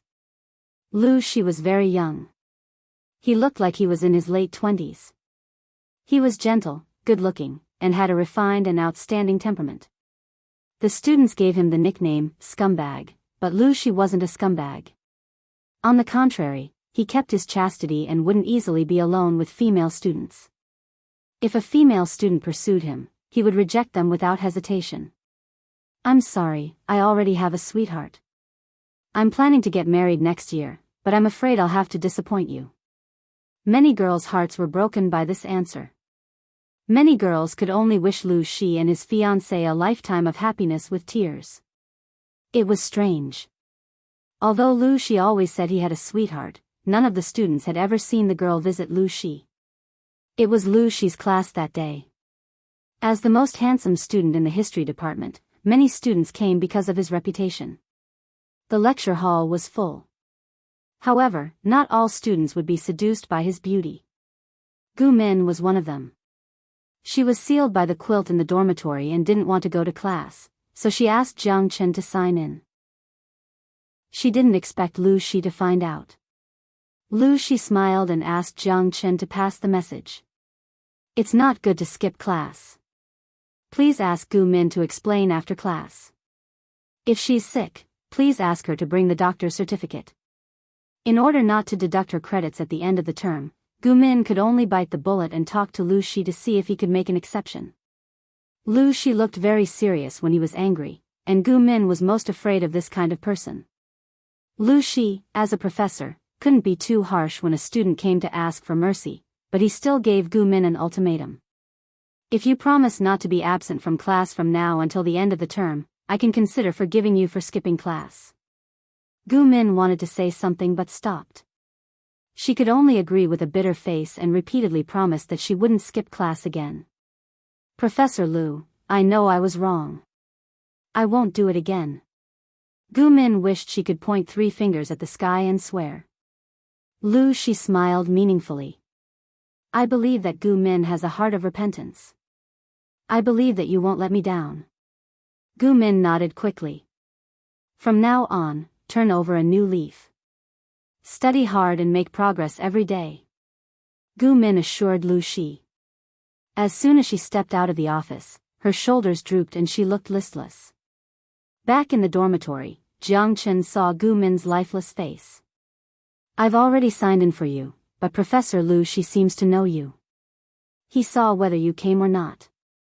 Jiang Chen deeply sympathized with her. It wasn't that she didn't want to help her roommate. It was just that her roommate was unlucky to meet a serious professor like Lu Shi. Which university student hadn't skipped class or skipped school? Even Tianhua University students were the same. Gu Min's mouth twitched. "I don't think so. I didn't say hello to him. The girl next door also skipped class. She's fine." Jiang Chen shrugged. She didn't know how Lu Shi noticed. The lecture hall was very big. Usually, it could accommodate 200 students. University was different from middle school and high school. The contact between teachers and students was limited to short class interactions. As a professor, it was impossible for Lu Shi to remember every student's face and name. How did he find out? For the sake of your credits and final grades, you should be more careful. You can't skip Lu Shi's class. Gu Min looked sad. Is it too late to change my major? Jiang Chen smiled. It's too late. During the second class, she and Jiang Chen finally understood why Lu Shi remembered Gu Min. Lu Shi talked about the topic of his recent research. It was about the mystery of the identity of Emperor Chen's mother. Historians believed that it was Gu Zhen, but Lu Shi believed that it was not Gu Zhen, but someone else. In order to support this point of view, Lu Shi found a lot of materials. Jiang Chen, as the heir to the royal family, was stunned. Nonsense. He's just playing to the gallery, Gu Min muttered. Who else could it be if it wasn't Gu Zhen? He actually guessed that it was Gu Zhen's elder sister. Because of Emperor Chen, there were only a few records of her blood relatives, regardless of whether they were male or female. Later generations could only peek through history books. Jiang Chen coughed softly and muttered to herself. It might not be nonsense. This content was history to outsiders, but to Jiang Chen, it was a family tree. She had to memorize it when she was very young. Of course, Jiang Chen had learned about the mystery of Emperor Chen's mother from the books left behind by her ancestors. After all, this period of history was too disgraceful. They could not possibly say that Lu Shi had defiled Gu Min, who was born with dementia, and that Gu Zhen had married Lu Shi with the fetus in Gu Min's womb. She was an ancestor after all. She had to keep the last layer of cover. When they heard Lu Shi prove the name of Emperor Chen's mother, a few of her classmates looked at Gu Min strangely. Gu Min couldn't help but explode. Why are you looking at me? It's just the same name. Lu Shi is also a famous scumbag in history. Why don't you go and see him? Jiang Chen held back her laughter. It's probably because of this that Professor Lu Shi pays more attention to you. Knowing that there was a student named Gu Min in his class, Lu Shi would definitely pay attention to her. Naturally, he would know that Gu Min had skipped class. Gu Min rested her chin on her hand and complained, I'm so unlucky. Chen, how dare you laugh at me? Don't you love me anymore? Jiang Chen laughed. Why would I? I've always loved you the most. Gu Min blew a kiss at her. She said playfully, Chen is indeed true love. Mwax. Jiang Chen couldn't help but laugh. She copied her action and blew a kiss. Mwax. Little did they know that the young professor at the podium saw the interaction between the two of them. The chalk in his hand was crushed into several pieces. Jiang Pengji's descendants, ha!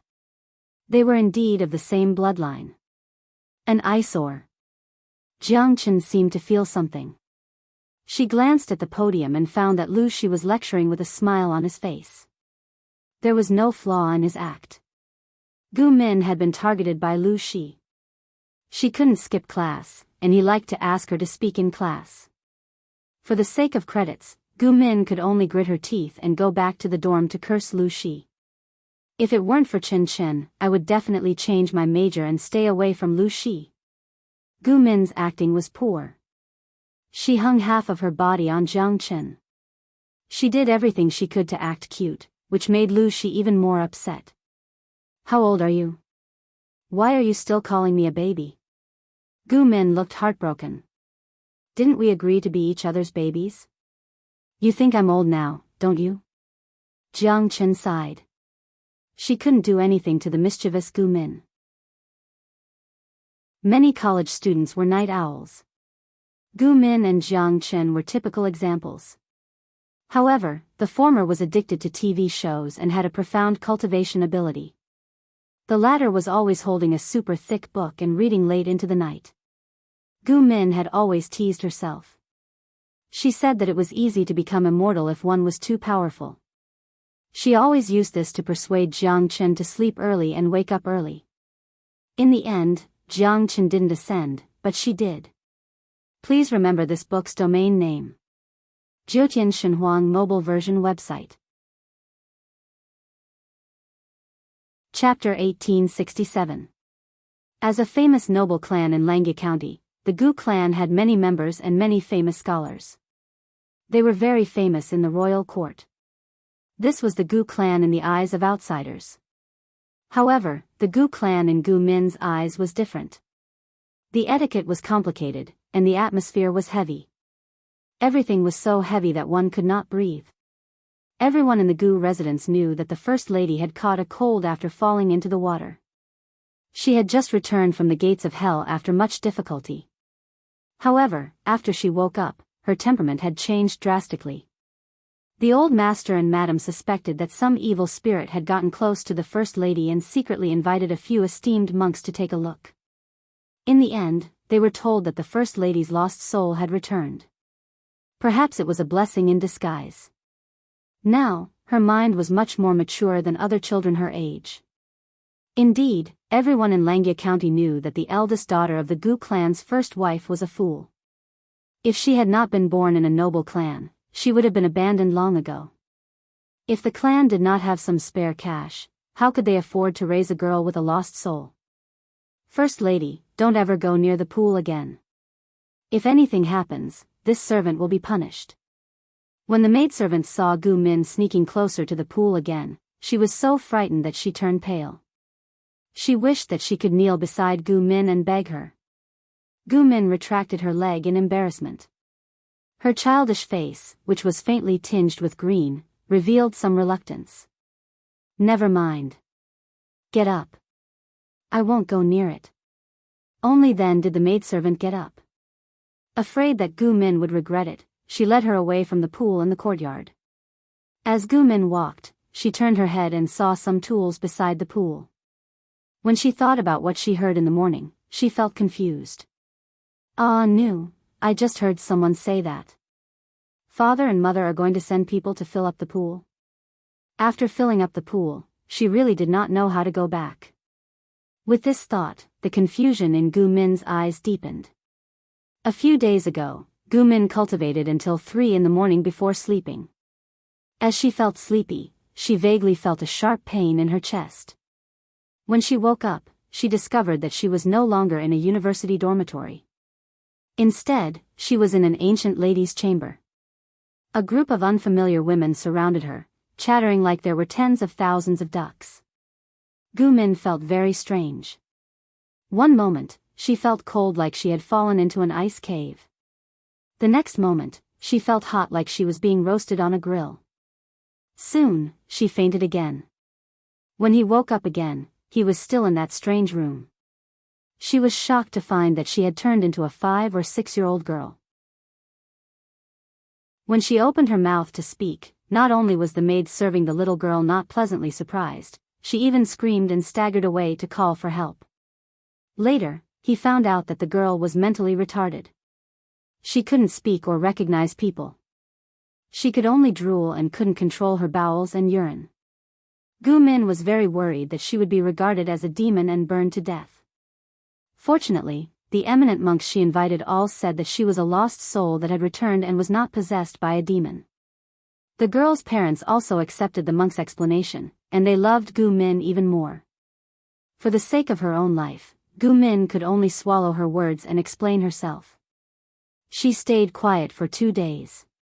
After she recovered from the cold, she was allowed to move around in a small area.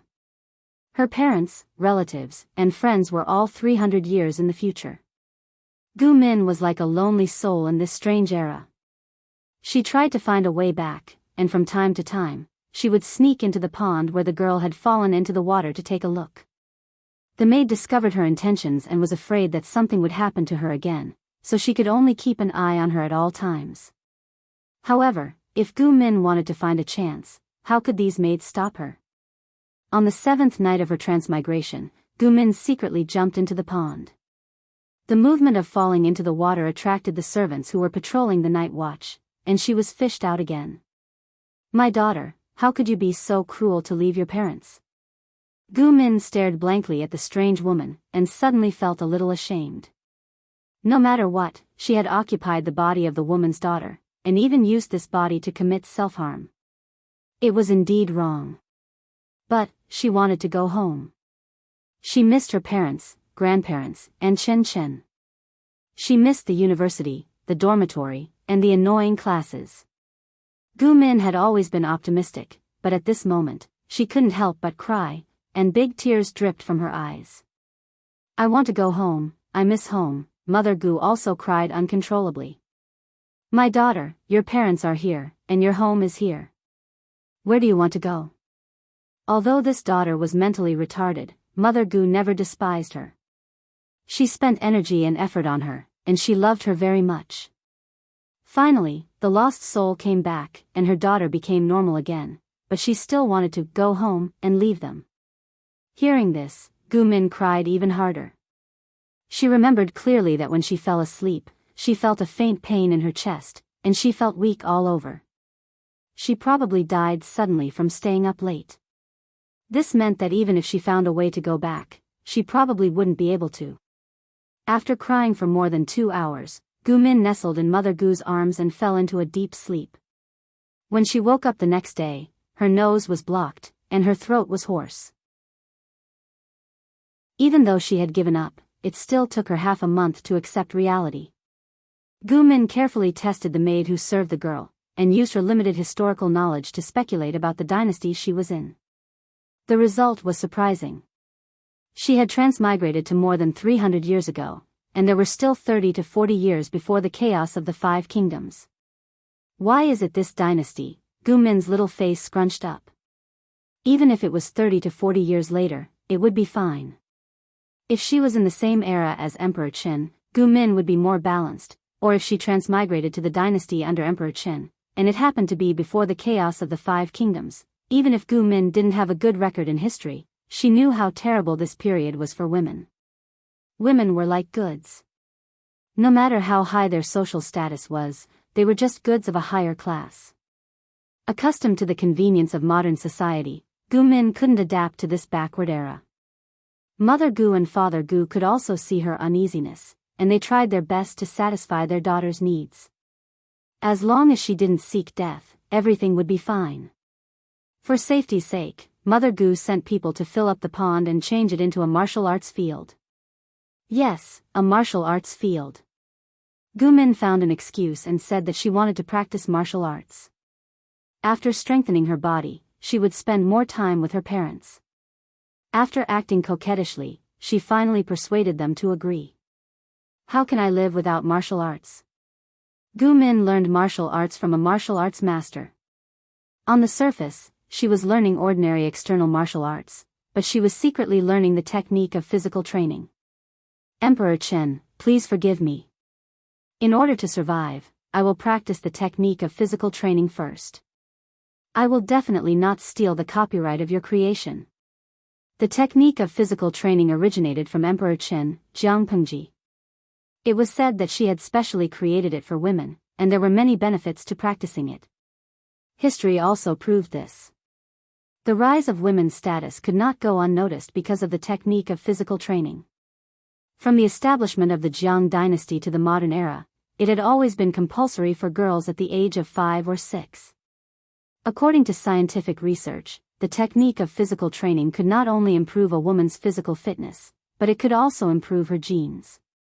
Children born with it would be smart and healthy, and congenital deformities would be reduced.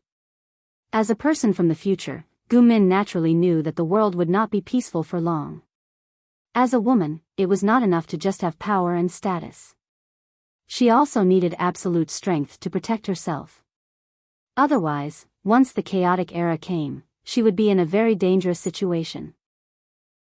Gu Min could not help but shiver when she thought of the depiction of the chaotic era of the 5 kingdoms in the television series. She was very clear about the status of women in the era before the Jiang dynasty. Even if she was a noble lady, once faced with the torrent of chaos, she would not have a good ending. Unless, Gu Min thought about it and decided on a general plan. She wanted to practice martial arts well and try her best to control her fate in her own hands. Perhaps she could even follow Emperor Chen and become a bandit to conquer the world in the future. Gu Min came from a martial arts family. Her mother had been the national champion for 3 consecutive years when she was young. In order for Gu Min to inherit the family's martial arts school and the martial arts school, Her mother had been beating and training Gu Min from the moment she could walk.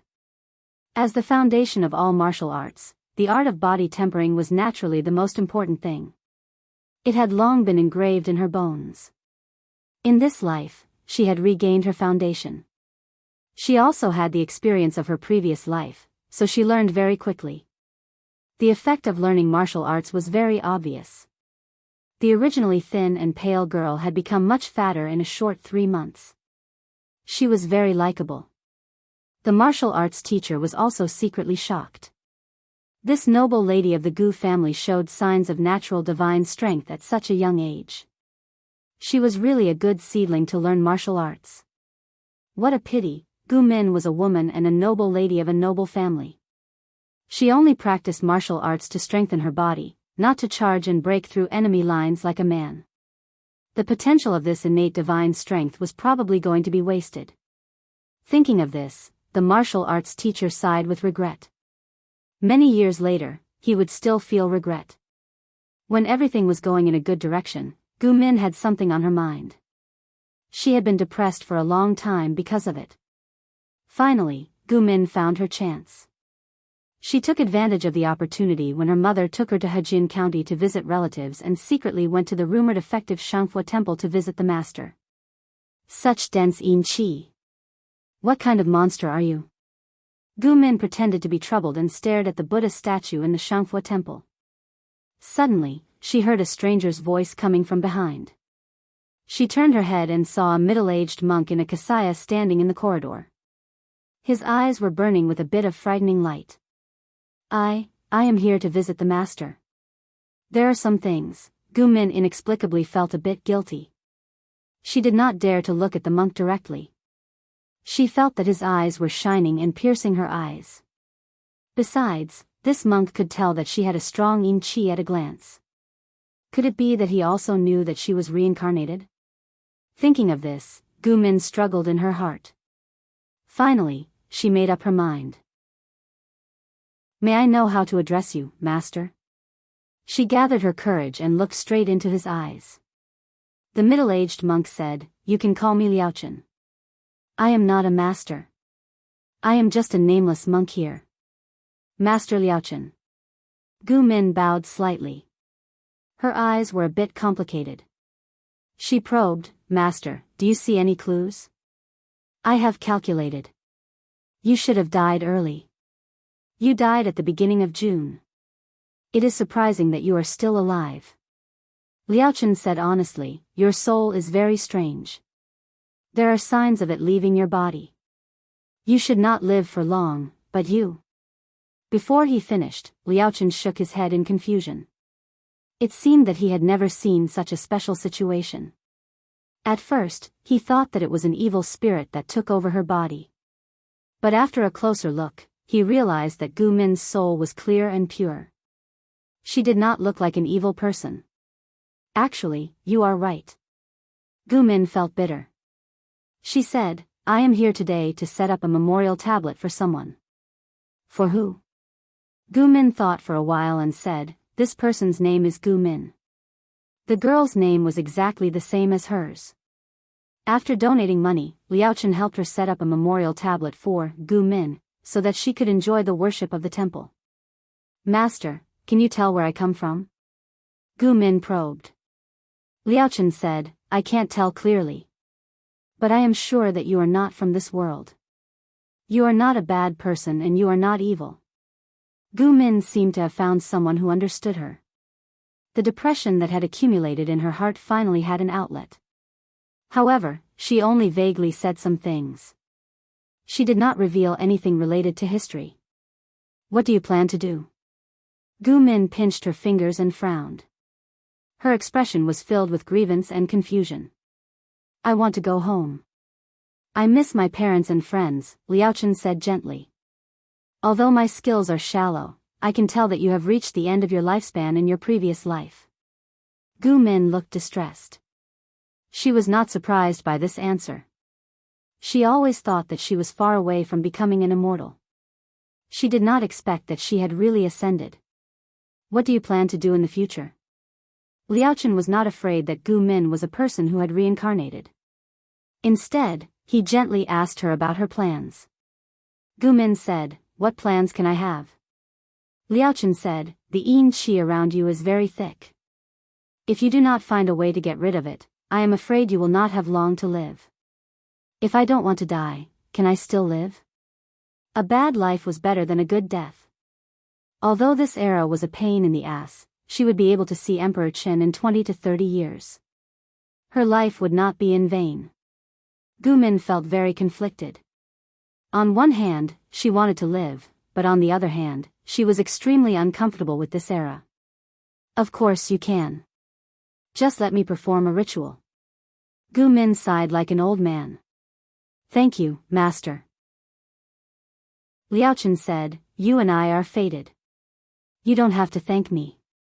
Although it is a sinister thing to take over a physical body, you also have a good fate." He personally performed a ritual for Gu Min. She did not know if it was a psychological effect. After the ritual, she felt warm, as if she was nestled in a heating room in the middle of winter. After leaving Shangfua Temple, Gu Min leaned on the black lacquered wooden table and closed her eyes to rest. "If you are tired, why don't you take a rest?" The servant girl who was kneeling on the side suggested gently. Gu Min muttered, "The carriage is so bumpy. My bones are about to fall apart. How can I rest?" The carriages in this era did not have any effective shock absorbers. Even if the coachman was careful, the bumpy ride was still disgusting. Gu Min did not get carsick. However, after sitting in ancient carriages for a few times, she also got carsick. "I almost vomited my bile from the shock," Gu Min complained in a low voice. Just as she finished speaking, the carriage suddenly stopped. She could not help but lean forward and almost fell. "What happened? Don't you know that it will hurt you easily?" The servant girl saw Gu Min's pale face and shouted at the coachman. The coachman apologized profusely. He said, "It was not my intention. It was because someone was blocking the way." Gu Min frowned. She got up from the mat and bent down to open the curtain of the carriage. The servant girl was shocked. "It's okay." Gu Min stopped the servant girl. She only saw what happened outside after she got out of the carriage. It turned out that they were at the bend of the mountain road. Someone's carriage was parked at the bend. The coachman did not see it because of the angle. When he saw it, the two carriages were already very close to each other. The coachman had to tighten the reins to force the horses to stop. Gu Min did not wait for the servant girl to prepare the carriage stool. She held the carriage with one hand and jumped down. Her childish face looked a bit serious. She had good eyesight and could easily see what happened to the carriages in front of her. The coachman went forward to negotiate, hoping that the other party would avoid the road and let them go first. However, the other party was rude and unreasonable. The rich young Langjun slightly raised his chin and directly lashed out with the long whip in his hand. The coachman dodged in time, but his nose was still hit by the whip. Seeing that the coachman dodged, the young Langjun said arrogantly, "Lu is cleaning the house. Can't you see it with your dog eyes?" "Whose dog eyes are you talking about?" With her excellent hearing, Gu Min heard this and immediately became angry. She brushed away the hand of the maid who was trying to stop her and strode forward aggressively. As the saying goes, a good dog doesn't stand in the way. What are your intentions by blocking this place in such a majestic manner? This is the bend of the mountain road. If the carriage is not controlled well, it will either collide with you or fall off the cliff.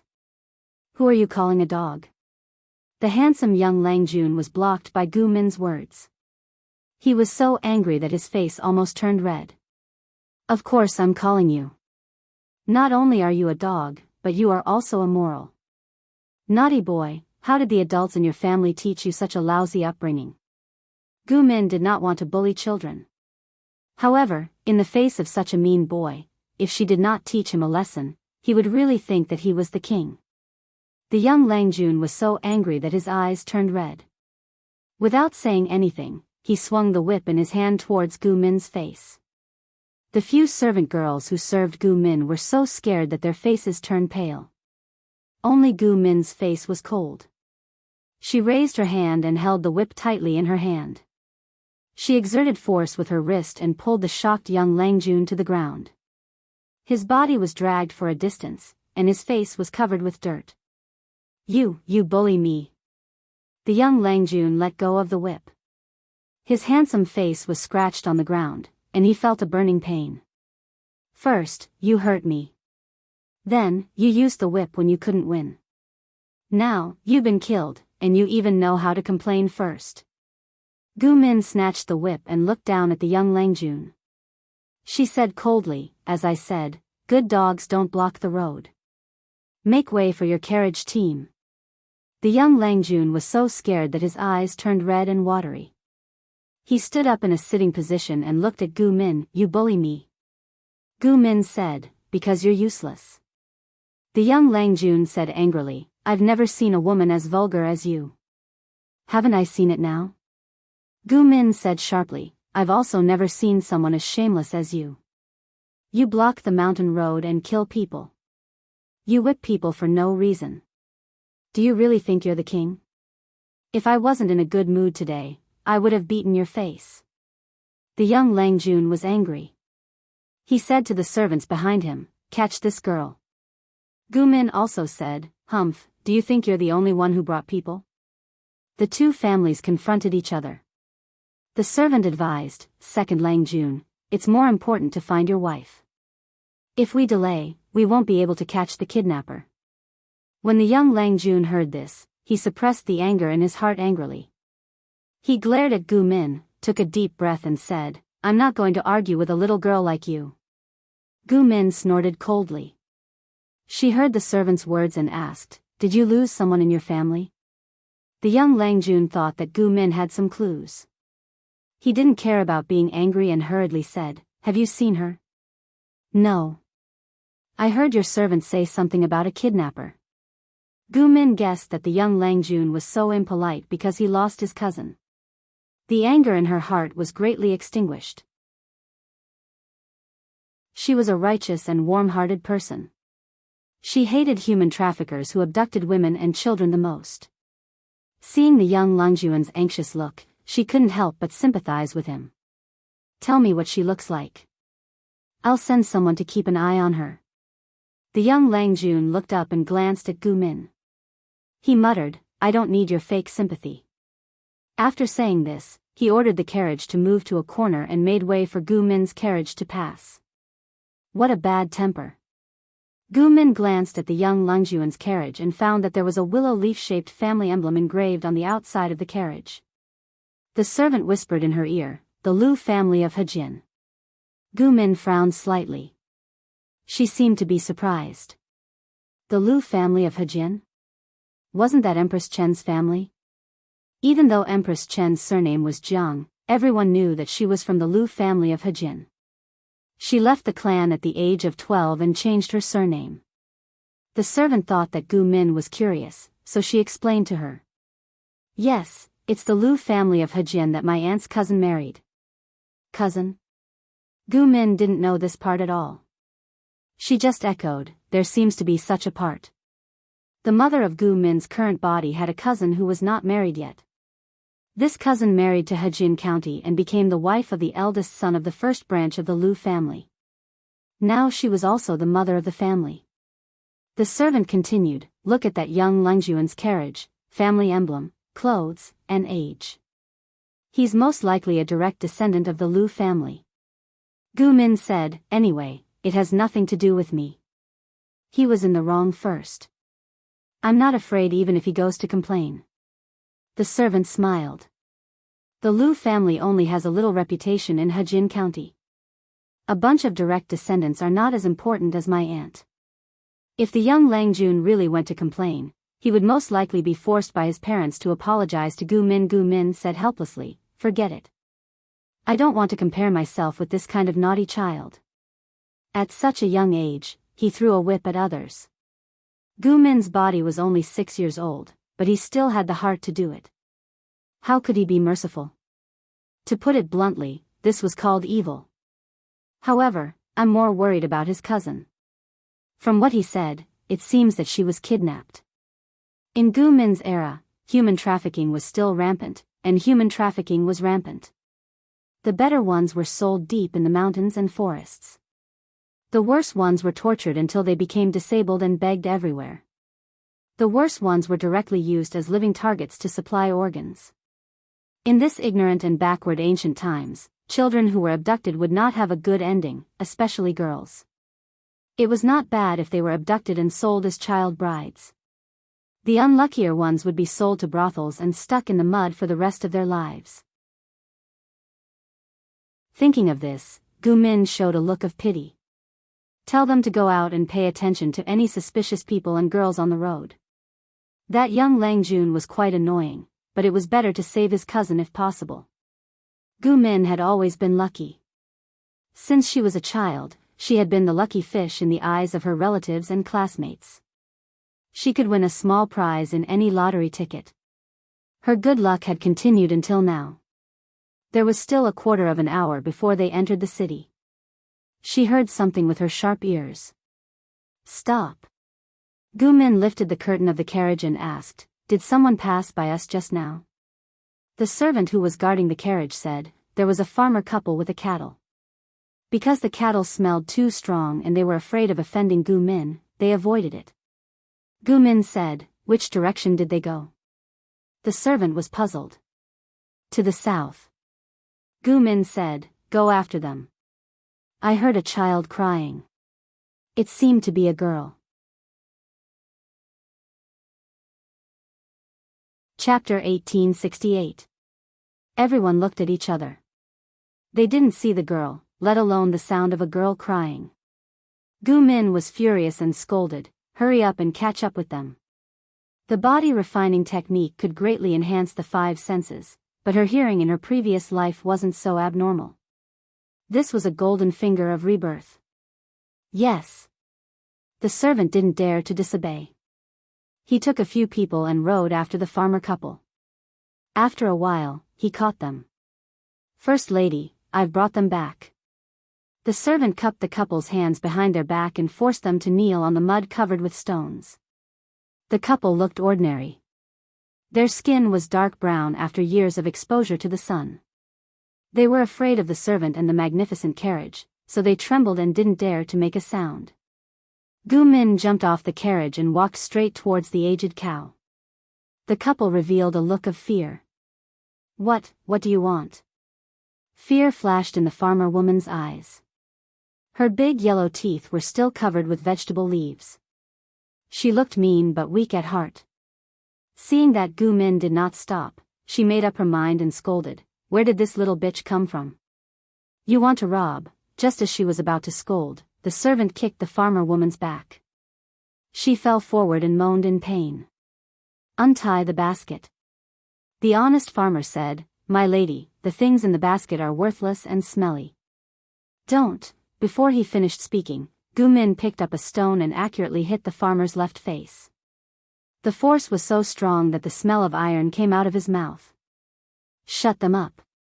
The servant quickly found some rags to cover their mouths. At the same time, the basket on the cow's back was untied. Gu Min pushed away all the things on the basket and found a girl in a pink dress curled up at the bottom. The other basket contained a 13 or 14-year-old boy. The boy seemed to have fainted. His dry lips were chapped. Gu Min asked the servant to dig out the boy. She bent down and picked up the girl. "Look at this boy. If he's dead, bury him. If he's still alive, save his life." The servant obeyed and found that the youth's body was covered with bruises, and both of his legs were broken. The couple were very excited as if Gu Min was the evil person who robbed their son and daughter-in-law. In fact, that was the case. The young man was the son they had just bought to carry on the family line, and the girl was the daughter-in-law they had abducted to be the child bride of their son. When Gu Min heard the couple say that they couldn't have another child, that they would end their family line, that they had let down their ancestors, and that they had to have a son to continue their family line, she sneered and said, "Are you more noble than the royal family? Why? How many dragon chairs are there waiting for my son to sit on? Come on, with your poor and trashy appearance, the children you give birth to are also trash scum. Continue the family line? How could we face our ancestors? What a joke. The maid was used to filtering out some of Gu Min's strange words. The expert who examined Gu Min had said that she could only return to her body if she was lucky. If she was not careful, her soul might be taken away. Hence, the Gu residence's people did not dare to restrict Gu Min, afraid of breaking a taboo and making her unhappy. First Lady, how should we deal with this couple? Gu Min said, trash should go wherever it's supposed to go. How can they speak so eloquently about human trafficking? Who gave them face? The maid was put in a difficult position. Her First Lady's words were too vague, and she did not understand. Hand them over to the authorities? Gu Min thought about it and nodded. It's good to hand them over to the authorities. After all, it is not good to punish them privately. Gu Min carried the girl in pink onto the carriage and got the maid to bring clean water and snacks. Don't worry. This place is already safe. That couple will not have a good ending, Gu Min said to the girl with a smile. Do you have a cousin? That person is young, but he has a bad temper and often throws a whip at people. I just saw him on the way. The girl cried until her voice was hoarse. Her eyes were red and swollen, squeezing her large eyes into slits. When Gu Min saw that the girl did not say anything, she took the initiative to say, I don't know which residence you are from. Why don't I send you to your cousin first? The girl nodded slightly as she hugged the snacks. She could not help but look at Gu Min from the corner of her eye. Gu Min was only 1 or 2 years older than the girl, but she felt that Gu Min was much more reliable than her cousin and gave her a sense of security. It could be seen that the girl had a good upbringing. Even though she was young, she sat properly and ate properly. She did not make a fuss and was very cute. Gu Min sent someone to chase after the Lu Langjun and his group. They chased at full speed and caught up with them after more than 2 hours. Xiao Dai, how are you? Are you all right? You scared me to death. The carriage of the Lu family's Langjun was almost racing over. He jumped off the carriage and ran over before the horses and carriages had even stopped. When the girls saw the young Langjun, she pouted her lips and buried her head in Gu Min's arms, turning her back to the Lu Langjun. Why is it you again? The young Langjun was embarrassed. His gaze turned to Gu Min's face. Did you save my cousin? Gu Min sneered. If it wasn't me, then who else could it be? The young Langjun said, why do you speak so sarcastically? I have never seen an aristocratic girl with no upbringing like you. Gu Min said, family upbringing is directed at the person. You're not. The young Langjun almost fell down. Why are you calling me an animal? Gu Min laughed. When did I say you were an animal? Don't take it personally. The young Langjun was angry and angry. However, Gu Min was the one who saved his cousin, so he had to suppress his anger no matter how big it was. Gu Min asked, your cousin is too careless. Why didn't he send someone to keep an eye on her? Why did he let her be taken away? The girl's cousin was so annoying. It was obvious that he was going to be a playboy in the future. When he went out, he would definitely bring guards with him to prevent him from being put in a sack. At this moment, the girl finally reacted. Her voice was already hoarse from crying, so it was very difficult for her to speak. Big sister, this is not my fault. The girl was called by Dai. She was currently staying at her cousin's house. Because of her naughty personality, she often pestered the wet nurse to go out and play. The wet nurse did not take good care of the girl. She often treated the girl perfunctorily. Nothing happened to the girl before, so she was even more careless. This time, she only cared about the rouge and face powder sold by the vendors. She did not even know that the girl had been secretly taken away by the couple. When she found out, the girl had already been carried far away. The wet nurse was afraid that the head of the family would blame her, so she did not report it immediately. Instead, she chose to pack up the gold, silver, and other valuables that she usually kept and prepared to run away. The young Langjun only realized that something was wrong when he was playing with his cousin after school. He brought some people to chase after the wet nurse and blocked her halfway up the mountain. When Gu Min met her little Lang Jun, he was angrily whipping the wet nurse, making her cry out in pain. When Gu Min knew about this, her impression of the young Lang Jun improved a little. Although his temper was a little bad, he was still a good brother who loved his sister. His sister Khan personality was likable no matter where it was. She quickly suppressed this thought because of the young Lang Jun's self-introduction. I am Lu Shi. Gu Min did not hear what Lu Shi said after that. The name kept echoing in her mind. This Lu Shi was not the Lu Shi that she knew. He was not Gu Min's university professor. He was the real scumbag Lu Shi in history. The young Lang Jun felt uncomfortable being stared at by Gu Min. He could not help but blush and said harshly, "Why are you looking at me like that?" Although he was her cousin's savior, her temperament was indeed annoying. How could there be such a vulgar noble lady? Gu Min sneered, "Nothing. You look handsome." Lu Shi could not help but straighten his chest when he heard this. At least you have good taste. You can distinguish between beauty and ugliness. Gu Min suppressed the corner of her mouth and returned the white butterfly to Lu Shi. Scumbags were contagious. She did not want to have any more contact with Lu Shi. Even if Lu Shi was Emperor Chen's biological father, he was also a famous lecher in history. He was a fighter among the scumbags. As the only fan of Emperor Chen, she hated Lu Shi the most in history. The other characters had to be pushed back. Lu Shi was indeed mischievous, but he was not ignorant of other people's eyes. Gu Min did not hide her disgust, so he was angry. Humph. Lu Shi was about to leave with his cousin. There was an indescribable grievance on his young face. As the second legitimate son of the Lu family, when had he ever been stared at like this? He was not angry at Gu Min only because she had saved his cousin and because of the family emblem on Gu Min's carriage. Lu Shi was not a dabbler like Gu Min. He knew the family emblem of each family since he was a child. He knew that the children of each family had different styles. Through this, he could determine the other's background and status in the family. Lu Shi could not afford to offend Gu Min. "Cousin, are you angry?" Bai Dai followed Lu Shi into the carriage. She sensed that Lu Shi was in a bad mood. "I didn't do it on purpose." Lu Shi's sitting posture was not standard. He looked very wild and rude. Facing his cute cousin who was in trouble, he restrained himself and said, "This has nothing to do with you. If Xiao Dai wants to go out and play in the future, remember to send someone to tell me.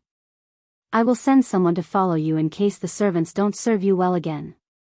Bai Dai tilted her head and asked, "Where's the nanny?" Lu Shi sneered, "She died after a few lashes." This kind of lowly servant who has no respect for her superiors should end up like this. He was young, but he had whipped many servants to death. Everyone in the Lu family knew that Lu Erlang was a foppish playboy who did not care about human life. Of course, this was normal in the aristocratic families. The aristocratic families had the right to kill and seize, especially those servants who did not serve them well, played tricks, and framed their masters. The difference was that the servants of other families were directly thrown to the servants and beaten to death, but Lu Shi did it himself. The result was the same, but he gained a different reputation. The foppish playboy Lu Shi was also quite famous in Hejin County. Bai Dai was silent after hearing this. She pouted, obviously disagreeing with Lu Shi's way of handling things. When Lu Shi returned home with Bai Dai, he heard his mother's slightly mean voice as he stepped into the hall. She seemed to be cursing someone. When she saw Lu Shi coming, the ferocious and mean expression on her face did not disappear. "Why did you get off school so late today?"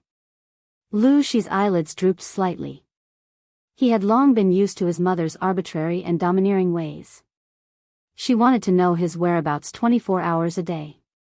Once he was out of her control, his mother would become hysterical. TSK, this appearance was really ugly. Lu Shi often felt that he was a little too smart in front of his mother. On one hand, he was grateful for his mother's care and pampering, but on the other hand, he despised her attitude from the bottom of his heart. The former came from the bottom of his heart, and the latter couldn't be suppressed. This caused Lu Shi to not really like to be in contact with her.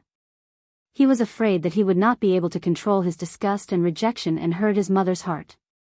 I went out with Xiao Dai to play. Lu Shi suppressed the matter of Bai Dai being kidnapped. He knew his mother's temperament very well. His cousin, Bai Dai, lost her mother at a young age and was not loved by her father. When she was very young, her father kicked her to the Lu residence with the excuse that having a female elder was good for marriage. His mother was also a person who flattered the strong and trampled on the weak. Naturally, she would not like his cousin. If his mother knew that Bai Dai was kidnapped, she would most likely hate her even more. The reason why Bai Dai's wet nurse treated her so disdainfully was more or less because of his mother's indulgence. Mrs. Lu said harshly, "She doesn't know this." "Don't you know this?" Lu Shi said, "Xiao Dai is still young and she is living in the Lu residence as a guest. I am just doing my part as a host." Mrs. Lu said, "She knows how to seduce people at such a young age. She just wants to cling on to you because of the child marriage." Lu Shi's patience was exhausted. He said coldly, "I am tired. I will leave now." Lady Lu already had a belly full of anger. She didn't expect that she would kick an iron plate on her beloved second son. She immediately became furious. Second Lang Jun, Mrs. Lu was also angry today. "Please don't take it to heart." The old nanny who served Mrs. Lu sent Lu Shi out and couldn't help but say something. Angered by someone? Who could anger her? Mrs. Lu's status in Hejin County was not high, but his mother was recognized as the noblest lady in Hejin County. Who could anger her? The old nanny said, "Who else could it be?" Mrs. Lu's cousin, the one who married into the Gu family. Lu Shi understood. His mother had a cousin before she got married. The two of them were equally important in the family. As a noble lady, she had to keep her eyes open for the first time. Marriage was equivalent to her second first time. Her status and honor for the rest of her life would be tied to the husband's family. Because the sexes were quite open, it was normal for unmarried girls to have a lover before marriage. His mother liked a young and handsome scholar when she was still in her boudoir. She even had a rendezvous with him under the moonlight. However, she was born into a big family. She had to cover up her lover before marriage to avoid affecting her reputation. If her reputation was bad, even if she was born into a big family, it would not be easy for her to find a good husband. So his mother had always been careful. However, his mother's cousin was more capable and skillful. When they were discussing marriage, she tricked his mother and let others see her exchanging a token with a scholar.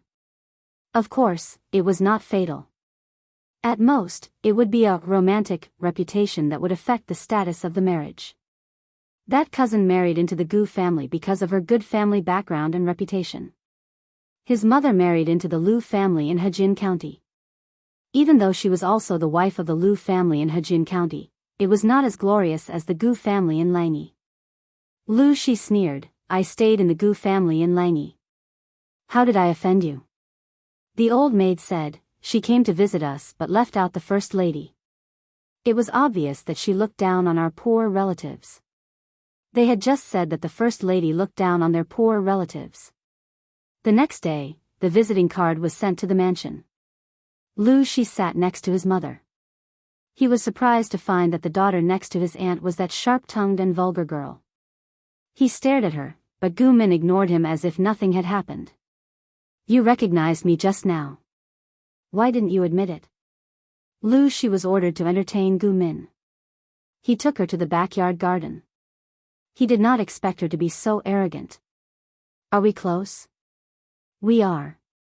"I didn't expect you to be." Lu Shi said, "They say you are stupid, but I think you are smart." How was she stupid? She was sharp-tongued and vulgar. Gu Min rolled her eyes at him and ignored him. Even if Lu Shi was just a bad-tempered Shota, not a scumbag, history told Gu Min that he would become a scumbag. Gu Min thought of the history professor, Lu Shi. He had said that Emperor Chen's biological mother was Gu Zhen's sister, not Gu Zhen. This speculation was criticized by the mainstream media and the royal family did not admit it. He thought the professor's speculation was funny. If what he said was true, didn't it mean that she was going to marry a scumbag? Impossible. She had transmigrated and the original owner had died young. How could Emperor Chen's mother be Gu Min?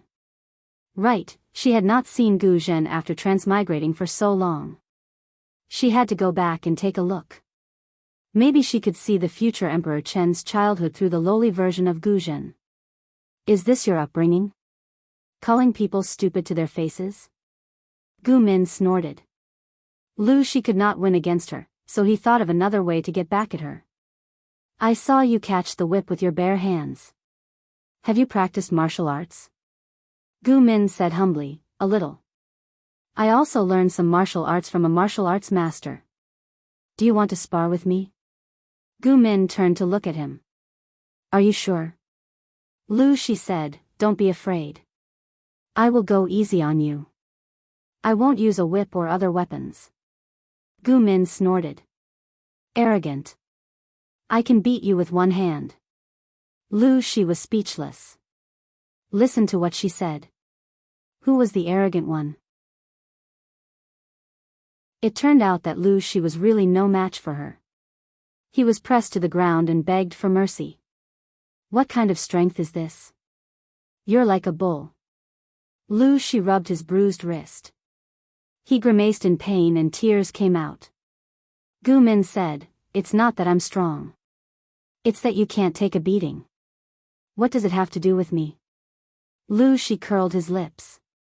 He was angry but did not dare to say anything. What's the name of the martial arts master who taught you? Gu Min rolled her eyes at him. What? Are you trying to poach me? Are you trying to get him to teach you martial arts and then beat me up? Lu Shi's thoughts were exposed, but he was not angry. He admitted it openly. So what? A man who beats a woman is so useless. Gu Min sneered. A man who can't even beat a woman is even more useless. Lu Shi was speechless at Gu Min's words. He was so angry that he almost fell to the ground.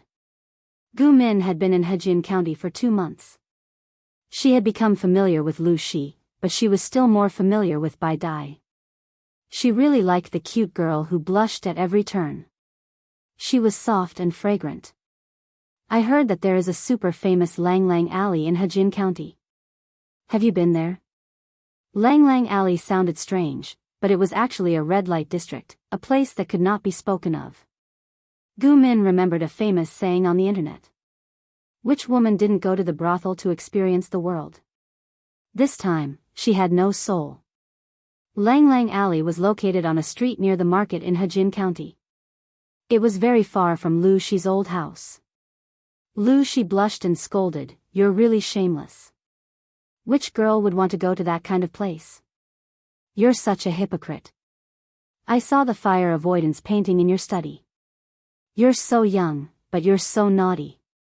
How dare you scold me? You even looked at that. Shameless. No matter how bad Lu Shi's personality was, he was still a kid. He couldn't resist his curiosity. He couldn't resist the urging of others. He learned from the older Langjuns in his family and peeked at the fire avoidance painting. He was ashamed of himself, but he didn't expect Gu Min to be so straightforward. Are you going or not? Nope. Fine, I'll go if you don't want to. Gu Min was not afraid of anything. She had been close to Lu Shi recently. If her mother blamed her, she would blame it on Lu Shi. The sky was dark. There were red lights on both sides of the street, making the night look as bright as day. The wind was blowing, and flowers were blooming everywhere. This is Lang Lang Alley? It's so lively. Gu Min looked at the scenery outside the carriage and exclaimed. Lu Shi crossed his arms in front of his chest and looked gloomy. Look at me. Don't I look like a playboy? Gu Min was wearing a man's shirt. Because she was still young, people wouldn't suspect that she was a girl. Lu Shi attacked her mercilessly. You haven't even grown your pubic hair yet. How dare you call yourself a playboy? Gu Min curled her lips. The two of them went to the famous brothel in Lang Lang Alley with the help of the guards. The matchmakers couldn't help but laugh when they saw them. They had seen all kinds of customers, but they had never seen a kid who was 6 or 7 years old. Ordinary boys were still wearing open-crotch pants. Lu Shi's ears were red. "I've lost all my face." Gu Min said, "Come on. You don't have any face left. Don't blame it on me." Lu Shi had been an educator for many years, but he was a complete slacker. He couldn't even write a word well. He was often punished by his father and brothers. Lang Lang Alley was a brothel, but it was also elegant. Gu Min laughed. These days, no one wants a brothel who can't recite poetry and is proficient in it. Lu Shi's face darkened. He was suddenly angry. There was no brothel in Lang Lang Alley. Gu Min's words were obviously mocking him for being ignorant and incompetent. He didn't have a family to rely on and was inferior to a brothel. "You can't stop your mouth. Sooner or later, you'll die because of it," he said angrily. "Let's see who's blind enough to marry you." Gu Min laughed. "You don't have to worry. With the status of the Gu family, there are many people who want to marry me." Lu Shi saw that Gu Min didn't have any stage fright in Lang Lang Alley. Instead, she was laughing and playing with the other girls. His face turned green. Shameless. The news of the two children going to Lang Lang Alley naturally reached the ears of their parents. Mrs. Gu thought that Lu Shi had instigated it and was suddenly angry. "You're really bad. You know how to go to brothels at such a young age. If my son was not so young, he would have lost his reputation." Gu Min secretly shrugged and betrayed Lu Shi without any burden. Anyway, this playboy's reputation was already bad. It was normal for him to be a scapegoat. Perhaps it was because Lu Shi's character was too bad. He had gone to the suburbs with his friends to race horses, but the horse had been bitten by a vegetable snake and was frightened. Gu Min just happened to pass by on her horse and caught up with him in a cloud of dust. She then rescued the little foppish playboy who had lost his head out of fear. "Your horsemanship is so bad. Don't come out to die." Gu Min stood up and accidentally touched his wound. She secretly gasped. Lu Shi's eyes were red and his breath was short because of fear. He looked very pitiful. "I don't need you to pretend to be kind." Lu Shi raised his eyes to look at Gu Min, who was standing against the light. He felt a stinging pain in his eyes.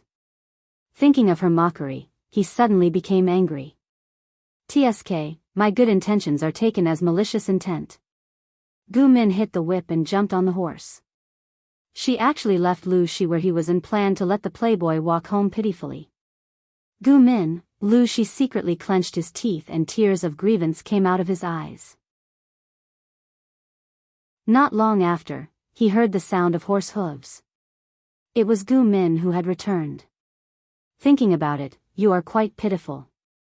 Come on and ride steadily." Not long after, Gu Min returned with her mother. In the blink of an eye, it was winter. Because of the terrain in Langi County, the winter was not very cold. However, the surrounding mountains were covered with snow. Many gentry families and celebrities liked to go up the mountain during this season to hold poetry meetings. Gu Min's father was one of the famous people in Langi. Not only was he a famous person, but he was also a famous person. He was a high official in the imperial court and had also been in charge of the talent selection assessment in Dongqing. He was the person that all the forces wanted to curry favor with. Her father was very powerful and her family was also very powerful. Occasionally, Gu Min would also feel proud. She was probably the legendary heroine with the halo of the heroine. She was born at the end of the line that others could not reach even if they worked hard for a lifetime. Of course, this thought only lasted for a while. She was the Gu Min of the future world 300 years later, not the retarded Gu Min of this era. If she really wanted to say that she would be reincarnated, the credit should be given to the original owner. As an outsider, she was lucky to have what she had today. She should cherish what she had instead of being proud of herself. Because he was worried that his daughter would be bored at home, her father specially took her out to participate in a gathering organized by the famous scholars. Gu Min was confused. If she really had to describe her feelings, it could be summed up in 4 words: I don't understand, but I think it's awesome. Her father saw that Gu Min's little face was a little tired, so he smiled and ordered the maid to take her around. Gu Min smiled and said, "Thank you, father." In her previous life, Gu Min was born in a coastal city in the south. The first time she saw snow was in the winter of her first semester at Tianhua University. That snow was really heavy. It fell continuously for 2 days, and the thickness was up to her calves. The snow on the mountain was not heavy, and the thickness was only half a knuckle. It was a thin layer that began to melt as soon as the sun came out. As the saying goes, it's not cold when it snows, but when it melts, it's coldest when it melts. Gu Min shivered and wrapped her cloak tightly around her body. It's so beautiful. Passing by a forest of red plum blossoms covered in snow, the eye-catching red color almost caught people's eyes at first glance. She tiptoed and tried to break off a plum blossom, but she was short and could not reach it even after a while. There's a broken temple here.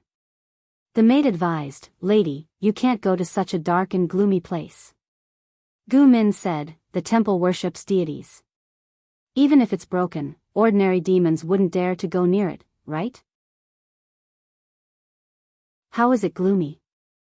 As soon as she finished speaking, she heard a suppressed laugh. "There's someone in the broken temple? Who's peeping and eavesdropping there?" Gu Min lifted the hem of her dress and entered the rundown temple. She found a bonfire inside, and a young man with a pale complexion and patched clothes was sitting near the bonfire. This young man was very good-looking. Even though he was sitting in the broken temple, he gave people the illusion that he was in a high position. This young man's eyebrows were filled with a strong sense of righteousness, and his eyes were clear and bright. At a glance, one could tell that he was an upright and magnanimous person. At this moment, a sentence echoed in Gu Min's mind. Standing like an orchid, smiling like the bright moon in one's bosom. In her era, even the young best actor would not be able to match up to this kind of appearance. Looking at the young man's clothes, Gu Min knew that he lived a poor life. He was most likely a poor scholar from a poor family. "Was it you who laughed just now?" Gu Min asked the young man, but her eyes were fixed on his fingers. This person's fingers were red from the cold, and there were even frostbites in some places. His clothes were shabby and thin. He was obviously shivering in the cold, but his expression was still calm. Gu Min secretly curled her lips. He was so poor, but he still put on the airs of a scholar. She really couldn't deal with these ancient people. The young man seemed to be sick, and his voice was hoarse and weak. Hearing the clever words from the young lady, "I deeply agree," he seemed to want to say something, but an urge to cough rose in his throat. He coughed so hard that his whole face turned red, and the veins on his forehead bulged. "You're very sick. Why don't you see a doctor?" The young man said, "I'm penniless and have no fixed abode. Where can I get the money to see a doctor? It's just a minor illness. It's not a big deal." "That won't do. A minor illness can easily become a major illness if it's dragged on. Don't you know this?" Gu Min said, "Looking at your clothes and the book box next to you, you should be a literate person. You can just find a job to copy letters and books to get the money for the medicine." The young man smiled and said, "Young lady's words remind me of a saying." Gu Min tilted her head and asked, "Are you trying to say, why don't I eat minced meat?" The young man bowed and said, "Sorry for the offense." Gu Min said, "TSK, you really want to say that about me?" The young man smiled bitterly and said, "Although what the young lady said is a way to make a living, imagination is often different from reality. It's not that easy to make a living." Gu Min didn't know what was going on, but looking at the young man's open and honest attitude, Gu Min knew that she had misunderstood him. "But, you can't continue to delay this illness of yours." Even if Gu Min didn't have any medical skills, she knew that the young man was seriously ill. If the fever was too serious, it could even turn into pneumonia. Pneumonia had a high fatality rate in her era, not to mention the current era with low medical standards. The young man put a fist to his lips and coughed lightly. He smiled and said, "Let fate decide." Gu Min was even more confused. How could he still smile when he was so seriously ill? "Do you have parents?" The young man said, "My father passed away, and I have a mother at home." Gu Min said in an old-fashioned manner, "Since you have an old mother at home that needs your support, you should cherish your body more and think of a way to cure your illness. You're young and strong, and you're literate. Think of a way. There's always another way out." The young man was amused by Gu Min. Gu Min said again, "If it were me, I'd definitely think of a way to live as long as I can live." The young man was seriously ill, but his eyes were as dazzling as the moon and stars in the sky. "Young lady, you're young, but you have a lot of ideas. I'm slow-witted and can't think of another way to survive. What should I do?" Gu Min blinked and suddenly said, "What's your name?" The young man asked her, "Why are you asking this?" "I pity that you have an old mother at home to support and you're sick. Even if you want to earn money, you can't." Gu Min rolled her eyes and said to the young man with a smile, "How about this? Tell me your name and write me an IOU. I'll lend you some money for a while. When your body is better and you have the ability to earn money, you can return the money to me. Wouldn't that be the best of both worlds? How about it?" The young man coughed with a smile. Gu Min said angrily, "What? You don't believe me? Why wouldn't I believe you? The pearls and jade from your temples are worth several years of my chewing. Of course I believe you." The young man said with a smile, "However, it's a good thing that you're kind, but you can't be overly kind. If I have any evil intentions, what should I do?" Gu Min curled her lips and said, "You think too highly of yourself.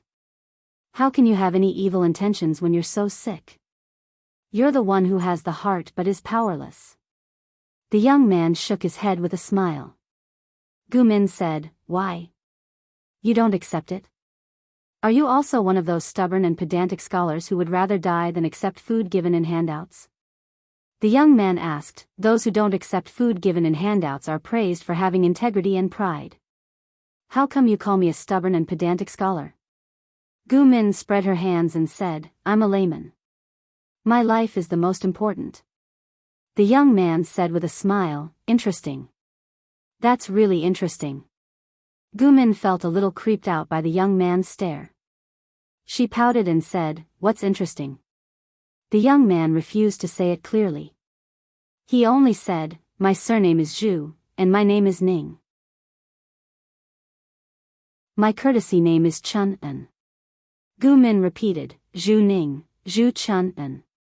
This name sounds familiar. She didn't have the memories of the original owner of this body. A name that sounded familiar to her must be someone from her previous life. Could it be that this Zhu Ning was a character from a history book? If time could be reversed, Gu Min definitely wouldn't dare to slack off during class. She raised her hand to her forehead and said in distress, "Forget it. If I can't remember, then I won't think about it." Gu Min asked the servant girl to bring her 10 taels of silver and lend it to the young man. The young man took out a blank bamboo slip and an IOU. "Yuanjing?" Gu Min's eyes suddenly widened. She looked at it again and again. Besides Zhu Ning and his courtesy name Chun-en, there were also 2 small characters, Yuanjing. The young man said, "It's just a nickname I came up with out of boredom." Gu Min calculated the young man's age and almost knelt down for him. Damn, what kind of luck did she have to meet the rumored male lead, Tom Su Yuanjing? Why did she say so? She could tell by looking at Yuanjing's life history. He was definitely Tom Su, a bug with the male lead halo. Master Yuanjing was born in the last years of Dongqing and was one of the famous scholars of the time. He was born with auspicious signs and his childhood experience was even more extraordinary. He met an immortal at the age of 7 and was blessed by the immortal, who cleansed his marrow and changed his bones. Before he was 20, he was already well versed in astronomy and geography. He was proficient in the 5 elements, 8 trigrams, and Chimen Duanjia. He was also proficient in zither, chess, calligraphy, and poetry. He was even proficient in irrigation and water conservancy and knew about business and military strategy. He was a walking demon with a limitless halo. In the last years of Dongqing, he battled with the envoy of the northern borderline. He took 3 cities and angered the envoy to death. He became famous after the battle.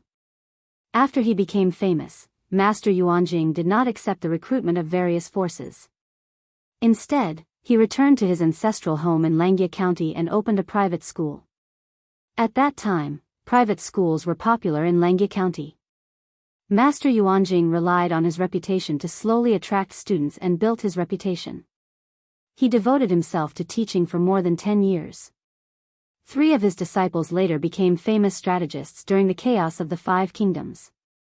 Other than that, the students who studied in his private school were also successful. 56 of them became officials and 23 of them became famous. During the chaos of the 5 kingdoms, it was more like a charaba for Master Yuanjing's students than a chaotic fight among the feudal lords. They were in almost every feudal lord's tent and each occupied a different position. During the chaos of the 5 kingdoms, Master Yuanjing did not become an official. However, his teaching methods were quite advanced. After the Jiang dynasty was founded, Emperor Qin gave him the supreme honor of the world's teacher. Of course, Secretary Shi, the master of the Ziyuan mirror, declined the honor. In all fairness, if Gu Min was Master Yuanjing, she would also decline it. Why? Master Yuanjing taught countless students in his life. Most of his students who became officials died in the hands of Emperor Qin. Although the chaos was cruel, from a teacher's point of view, it was really heartbreaking. Master Yuanjing's 3 most beloved students, Qingjing, Lu Zheng, and Han Yu, died because of Emperor Qin. Qingjing committed suicide in prison, Lu Zheng jumped out of the city and died, and Han Yu committed suicide by swallowing gold. It was not Emperor Qin who did it, but she did it. Even if Master Yuanjing did not bear a grudge because of this, it would still be difficult for him to calm down. This could be seen from the epitaph that Master Yuanjing wrote for himself. It was difficult to calm down, and it was difficult to calm down. There was still a lot of contribution to be made. Jiang dynasty's initial educational foundation was created by this old man. The students of later generations loved and hated him at the same time. On the year of the college entrance examination, there was a grave-digging craze among the students. The students formed groups to dig Master Yuanjing's grave. Of course, this was only said verbally. No one dared to do it. The students were eager to learn from Master Yuanjing. At this moment, seeing Master Yuanjing in the flesh, Gu Min could not help but want to worship this great god. The young man noticed that Gu Min's expression was complicated. He asked, "What's wrong with this nickname?" Gu Min stammered, "There's nothing wrong with it. Master Yuanjing is good. I believe you will be remembered in history." The young man smiled faintly. Gu Min felt uncomfortable as if she was sitting on pins and needles. "I will definitely repay you for your kindness today in the future." Gu Min scratched her head and said, "Let me think. I think you will be very capable in the future and will be famous. If you open a private school in the future, I will definitely let you teach my child. You don't have to teach your child well. You just have to be decent." At that time, he might even send Gu Zhen's child, the future Emperor Qin, to Master Yuanjing's private school. In that case, Emperor Qin and the future hero would be classmates. They would not stab each other so harshly, right? The young man burst into laughter. He almost choked. "You're only 6 years old now. Why are you thinking of your own child?" Gu Min blushed. "This is called planning for a rainy day. I'm sure you have the potential to be famous. Why don't we take a gamble? Gambling is a bad karma. Skills are not part of the 6 arts." The saints also said that a gentleman should not gamble. You shouldn't get involved in such a bad habit at such a young age. The young version of Master Yuanjing looked like he would in the future. Gu Min murmured in her heart. He looked like a teaching director. Gu Min said, "With your looks, you should be a teacher who teaches and educates people." The young man smiled faintly without saying anything. Gu Min stood up and flicked off the dust on her dress. I'll go back first. I don't want father to worry. We'll meet again if fate allows it. She ran away, leaving Zhu Ning sitting in the same place. He looked at the borrowed money and smiled bitterly. It doesn't seem like an evil spirit. Although the young man had only learned mystic arts for a short time, he was extremely talented. He was a genius who could understand everything with just a hint. He noticed something was wrong just by looking at Gu Min's face. After testing her, he realized that she was a pure and innocent person. She did not look like an evil spirit at all. On the other side, Gu Min returned to the assembly. The maidservant secretly told Gu Min's father about her experience. Zhu Ning? Isn't he a proud scholar from a poor family? Why is he willing to accept Min's financial aid? Gu Min said, he's healthy, but he hides in the ruined temple to avoid the snow. He seems to be sick too. I lent him some money out of kindness. Her father pinched her cheeks in amusement and said, my son is kind. Gu Min asked Yuanjing to write an IOU, but she did not say which family she was from. It was obvious that she wanted to give him money and save his face. She smiled and showed her white teeth. She flattered the old man. It's all because of your good teaching, father. Her father changed the topic and said, even so, it's not good for my son to get too close to the poor, especially those with a stubborn temper. Yuanjing's ancestors were not poor, but his family was in decline. According to her father's temper, he naturally looked down on them.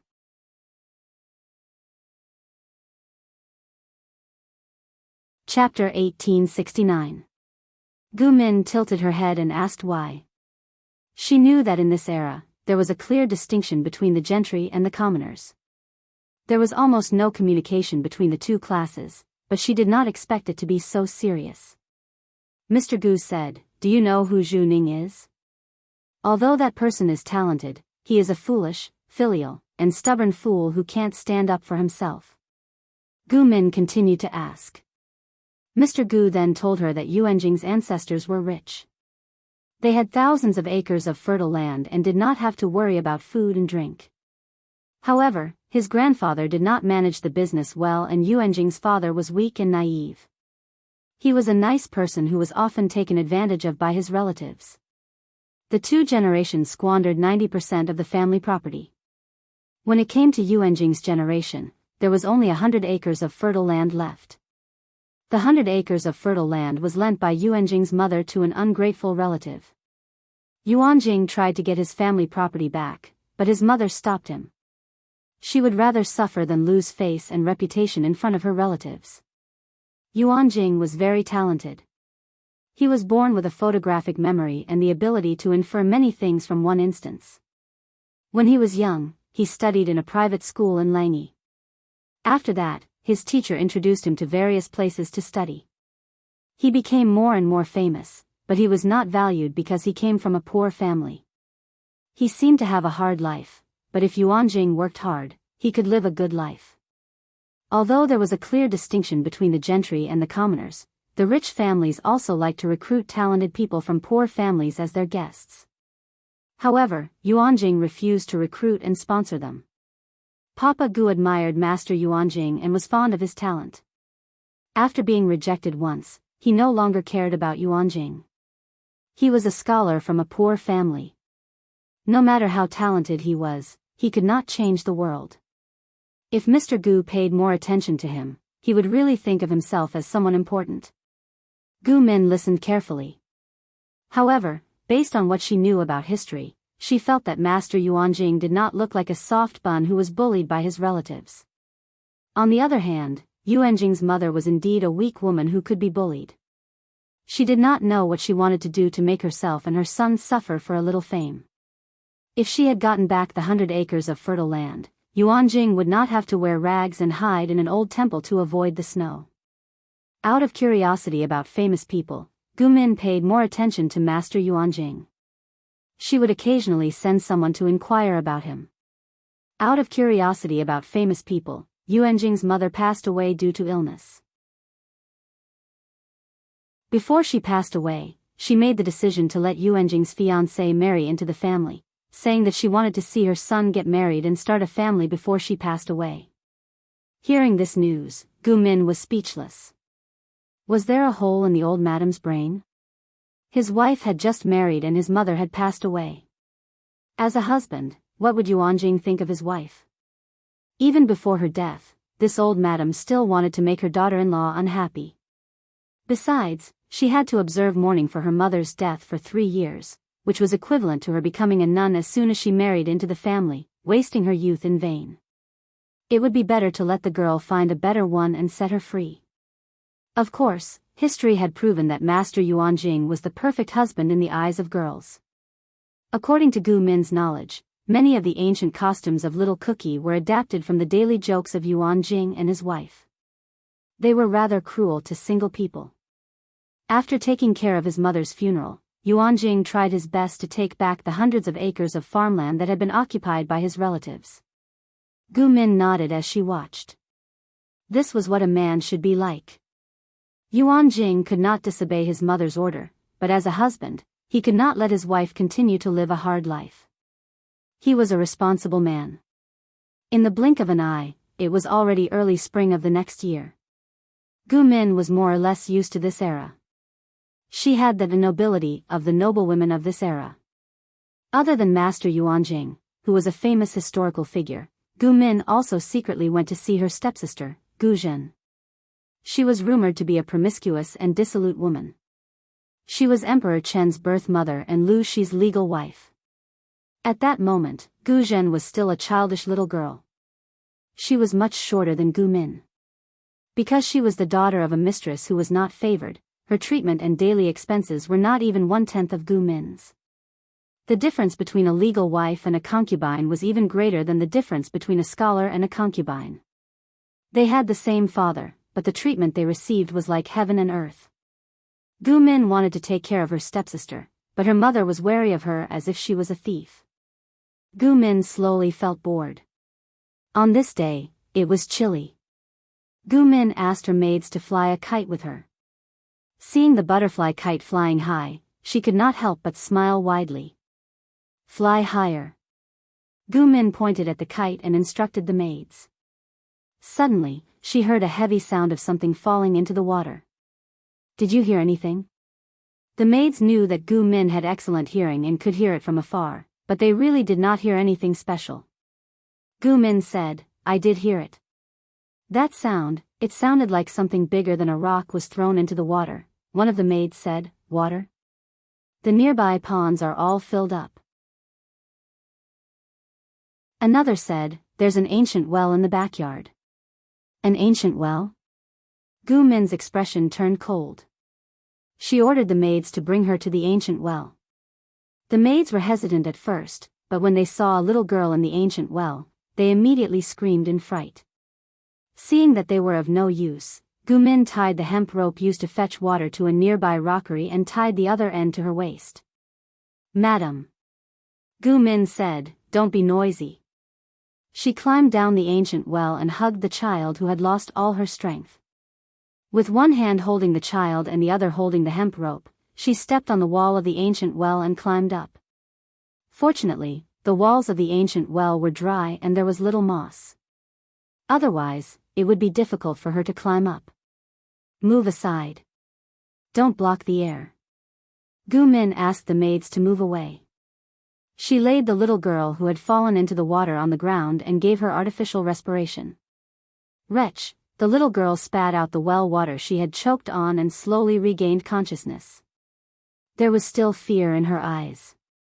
Little sister? Gu Min did not expect that the child she had rescued was actually her stepsister, Gu Zhen. Gu Zhen looked pitiful after she woke up. She curled up in Gu Min's arms. Gu Min's old auntie heart was revived by her affectionate and adorable look. It's okay. It's okay. Sister is here. Gu Min comforted Gu Zhen gently. Her gentle voice seemed to have the charm to calm one's soul. Thank you, sister. Gu Zhen lowered her head and twisted her fingers. Her pale little face blushed. How did you fall into the water? Gu Min asked Gu Zhen. The 36 stratagems of house fighting appeared in her mind. Before she could finish her imagination, Gu Zhen shyly and shamefully told her the reason why she fell into the water. She mischievously went to the backyard to play and accidentally dropped her favorite pearl hair clip into the well. She leaned over the mouth of the well to look down and accidentally fell in. It had nothing to do with house fighting. Gu Min looked embarrassed. Only then did she realize that she had demonized house fighting. Taking her father's backyard as an example, those concubines could not wait to please the first madam. How would they dare to play tricks? In this era, men were only responsible for carrying on the family line and taking care of the outside. The inner courtyard was women's territory. Usually, it was handled by the first wife. Concubines did not have as high a status as imagined. If the first wife was unhappy, she could sell them to whoever she wanted. Even concubines could be chased out of the mansion if the first wife found out about something wrong. Some beautiful concubines not only had to sleep with the male master, but if there were guests in the mansion, they would also be pushed out to serve the guests. When Gu Min found out about this, she suddenly shuddered. Fortunately, her transmigrated body had a high status and a good background. Otherwise, wouldn't it be like playing with a concubine? No, this current identity was not 100% safe either. If the Gu family got involved in something and caused a disaster, Gu Min, as a female, might be banished to a lowly status and become a prostitute for the army or officials. She might even be sold to a brothel. She would never be able to make a comeback. Sigh, thinking about it, it was better to be modern. After the incident, Gu Zhen became closer to Gu Min and often played with her. Gu Min liked children. Gu Zhen was so cute and Emperor Chen's mother. Of course, she would not reject her. Because of Gu Min's care, Gu Zhen's treatment skyrocketed.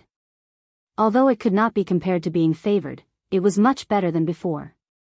Compared to Gu Min's love for Gu Zhen, Madame Gu was much colder.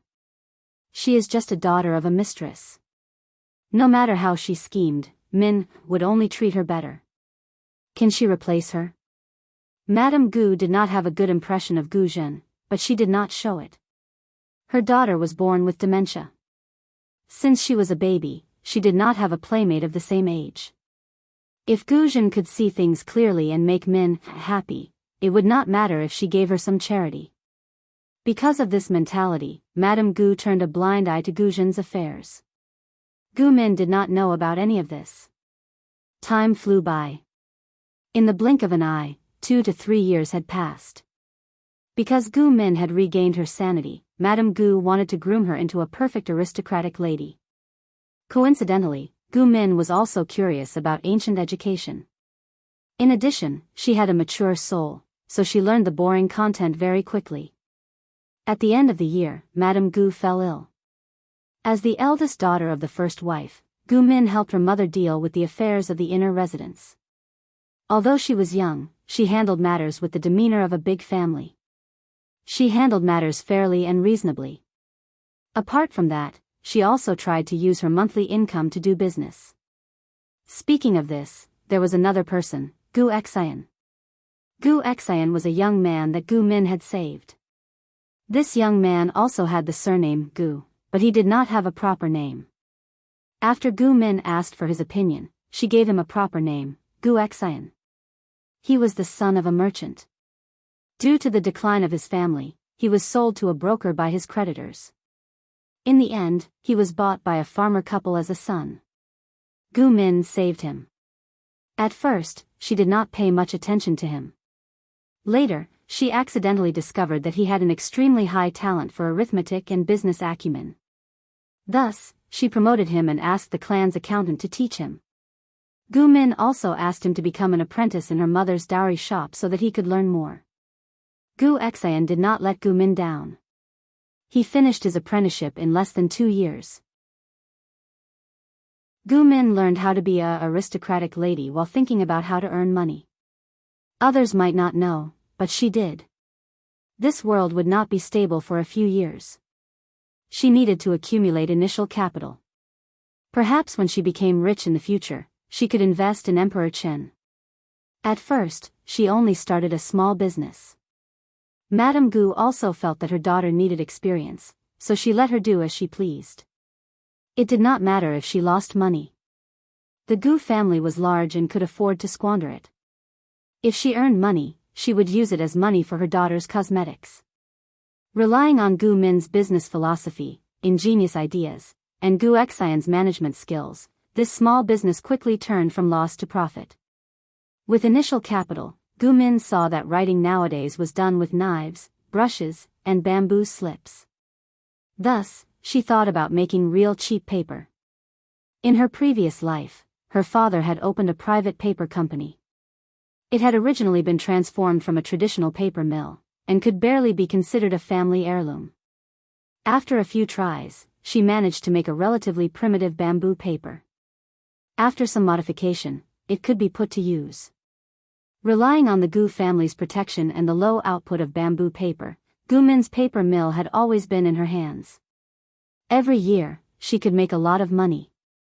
In less than 2 years, she had even made a name for herself among the aristocratic ladies as twin beauties. Although she had earned this title on her own, it was also thanks to the Gu family's manipulation of public opinion. The other of the twin beauties was the daughter of the Wang family of Langjia, Wang Huiyun. Gu Min and Wang Huiyun could not be considered close friends, but the two young girls had a good relationship. Wang Huiyun was the kind of gentle and dignified lady from a wealthy family. No matter what she did, she was very refined. Every time Gu Min saw her exquisite appearance, she would always feel ashamed of her own inferiority. As she grew older, she could not stand the boredom of the inner courtyard. Because the restrictions on women in this era were not too strict, with the tacit consent of her parents, she often dressed as a man and went out. Relying on her martial arts skills, she learned to be chivalrous and help the weak. She was happy and at ease. Once, when she was chivalrous and fighting for justice, she met a handsome shota called Xia Qian. Xia Qian? Wasn't this one of the future husband candidates that her mother had found for her? The famous Xia family's direct descendant. Her heart skipped a beat. As someone who had not seriously studied the history of the 5 kingdoms and the Jiang dynasty, she did not know who Xia Qian was. She thought that he was an ordinary, unknown aristocratic family. She had no intention of messing up history. Choosing the unknown Xia Qian as her husband was also a good choice. However, Xia Qian did not recognize her true gender at all. Instead, he called her brother, and called her brother. The two of them spent their daily lives squatting in the tavern, drinking and chatting. After learning more about him, Gu Min found that Xia Qian was a complete martial arts fanatic at such a young age. What a waste of his face. You are very strong, but my spear skills are not weak either. After I go back and train for 2 years, I will definitely beat you. Gu Min casually agreed. At the same time, she silently eliminated Xia Qian from the list of marriage candidates. She did not want to perform martial arts every day after getting married. What was the difference between that and domestic violence every day? Only a fool would marry a martial arts fanatic. They could not be engaged, but they could be friends. Xia Qian had always thought that his little friend was a brother with a handle. He did not recognize him because of his poor eyesight. He did not expect to see a beautiful and imposing sister dressed in women's clothing at a gathering of aristocratic families. He felt that his worldview had collapsed. It was as if the brother who beat him up the day before was just a figment of his imagination. Were all women this scary nowadays? In less than half a year, Gu Min heard that Xia Qian and his little friend, Wang Huiyun, were married. When Wang Huiyun reached adulthood, they could prepare for the wedding. Bah! Feudalism kills people. The average age of these two is only 12 or 13. They are just children in junior high, right? Are they engaged? No matter how much Gu Min complained, she knew that she would have to discuss marriage in another 2 years and join the ranks of early marriage and puppy love. Do you know someone in Hejin County? One day, the naughty child Xia Qian asked Gu Min a strange question. Gu Min could not help but roll her eyes and retorted. Hejin County is not big, but it is not small either. There are tens of thousands of people. How can I know everyone? Xie Qian coughed lightly. He felt that his question was a bit stupid. When I came to Langyi County a while ago, I saw a teenager on the way. Gu Min asked, and then? Xie Qian gloated. It seemed that he was coming to Langyi private school to study and travel. Halfway through, he revealed his money and was robbed. I saved him and asked if he knew anyone in Langyi County. He said that he knew the daughter of the Gu family. Gu Min clicked her tongue and said, "Is that child stupid? How can he call a girl's name so casually?" Xie Qian continued, "He said that he was from Hejin County. His surname is Lu." "Lu Shi?" Xie Qian said, "That's his name." Gu Min secretly curled her lips. Is he here to harm the cabbages in my field? This was probably the inertia of history. Lu Shi came to Langyi private school to study. Most likely, he married Gu Zhen at this time. Gu Min's history results were quite poor. Much of her knowledge had been distorted by the popular ancient TV series in recent years. Therefore, she did not know that Gu Zhen had married someone else in history. After she became a widow, she could not resist the loneliness and hooked up with Lu Shi. The two did not have a plot of childhood sweethearts. She spoke very softly, so Xie Qian did not hear her clearly. After paying for the wine, Gu Min had just returned to her house. She heard that a relative had come to visit. After asking a little, she found out who it was. Why is Lu Shi here?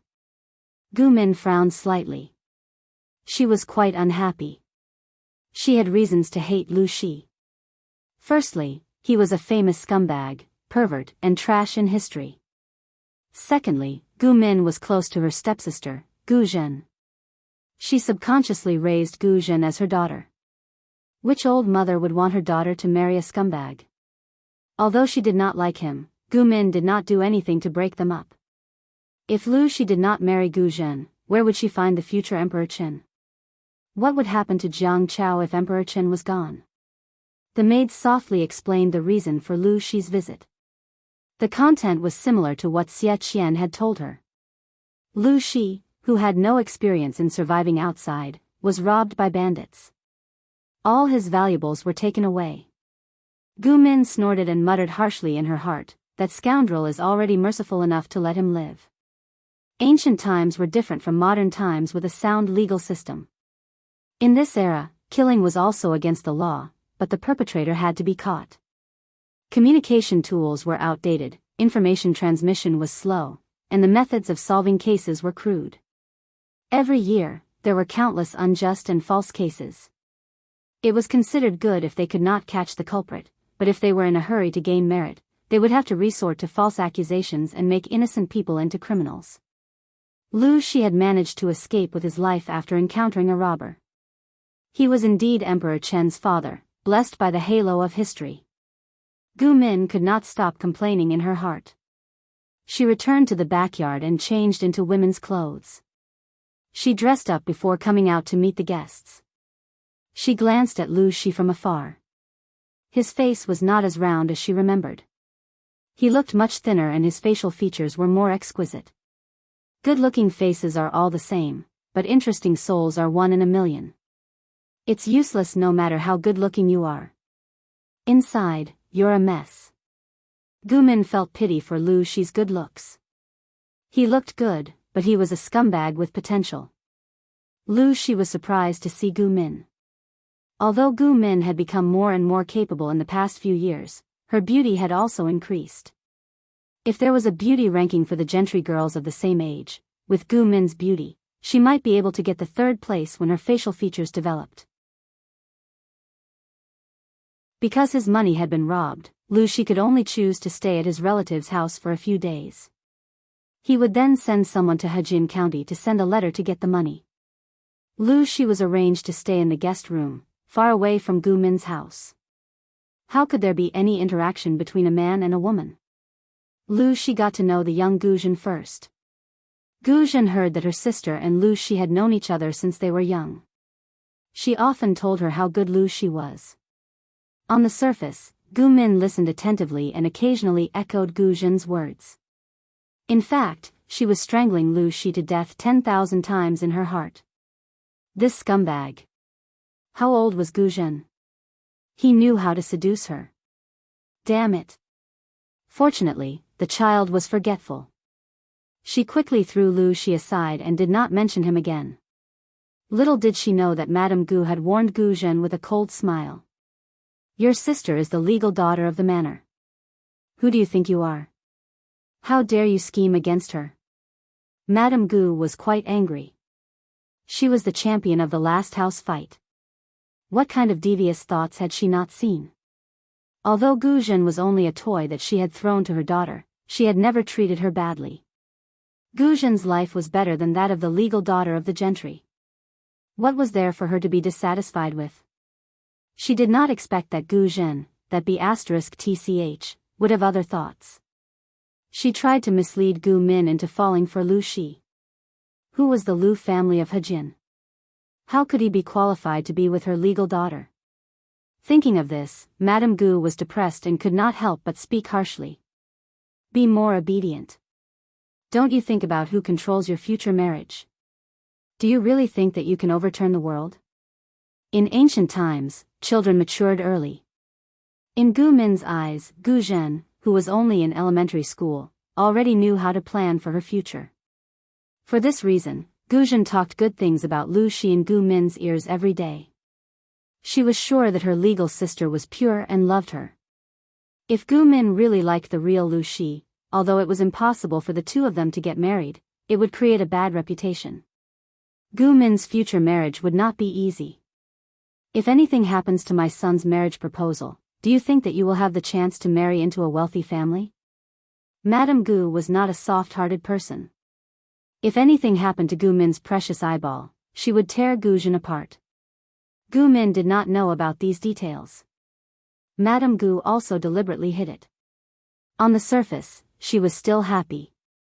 In a few days, it would be the flower festival, the birthday of 100 flowers. At the same time, it was also a good day that the noble ladies of Langyi had been looking forward to for a long time. Young girls from various families were dressed in bright clothes. Their eyebrows were painted with different patterns of flowers, which made their fair skin look beautiful and dazzling. The well-dressed young girls walked with light steps. They were surrounded by maids and worshipped the flower god. The flower festival was not only a day for the noble ladies to go out for a walk and worship the flower god. At the same time, it was also a day for blind dates.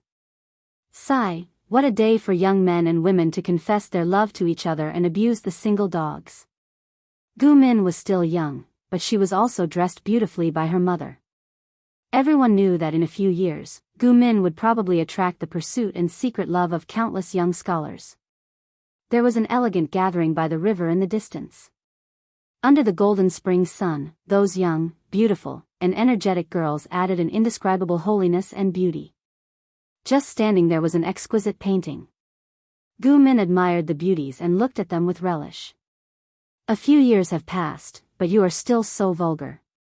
Who would disregard etiquette and climb a pear tree? Lu Shi was wearing a green robe. He glanced at the white socks on her feet and looked away with his ears red. TSK, this is not your home. No one said anything about me, but you are the first to discipline me. Gu Min laughed. I heard a while ago that you went to a shady place again. If you have the time to discipline me, why don't you look at yourself? A gentleman must be upright. Lu Shi's cheeks turned pale when he heard that. You are so mean. Gu Min said, although it sounds bad, it is for your own good. Look at you. You are not even 10 years old and you are already thinking about debauchery. Who wouldn't be afraid of you in the future? Besides, when it comes to being mean, I am not as good as you. Don't forget that you have whipped me. Lu Shi's face turned red. I didn't hit you, did I? You didn't hit me, so you didn't hit me? Lu Shi stood under a tree half a foot away from Gu Min and said suddenly, I didn't go to debauchery. It was just a rumor. Then what were you doing there? Watching other people debauchery, Lu Shi said. They said it was an interesting place, so I went. Besides, Gu Min, who knew how to wander around Lang Lang Alley at the age of 6, was not qualified to say that he was debauchery. She felt wronged. Gu Min sneered in her heart.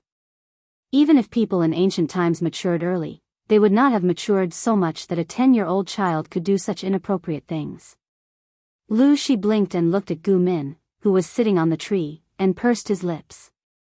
Maybe it was because the sunlight was too bright, but he actually thought that Gu Min, who was fierce and vulgar, was kind of cute.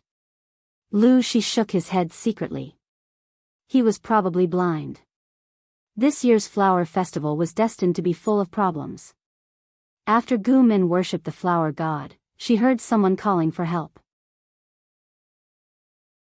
She followed the voice and found out that a woman from an aristocratic family had fallen into the water. She was surrounded by either maids or old nannies. None of them knew how to swim. If she called for a man, the woman would be washed downstream.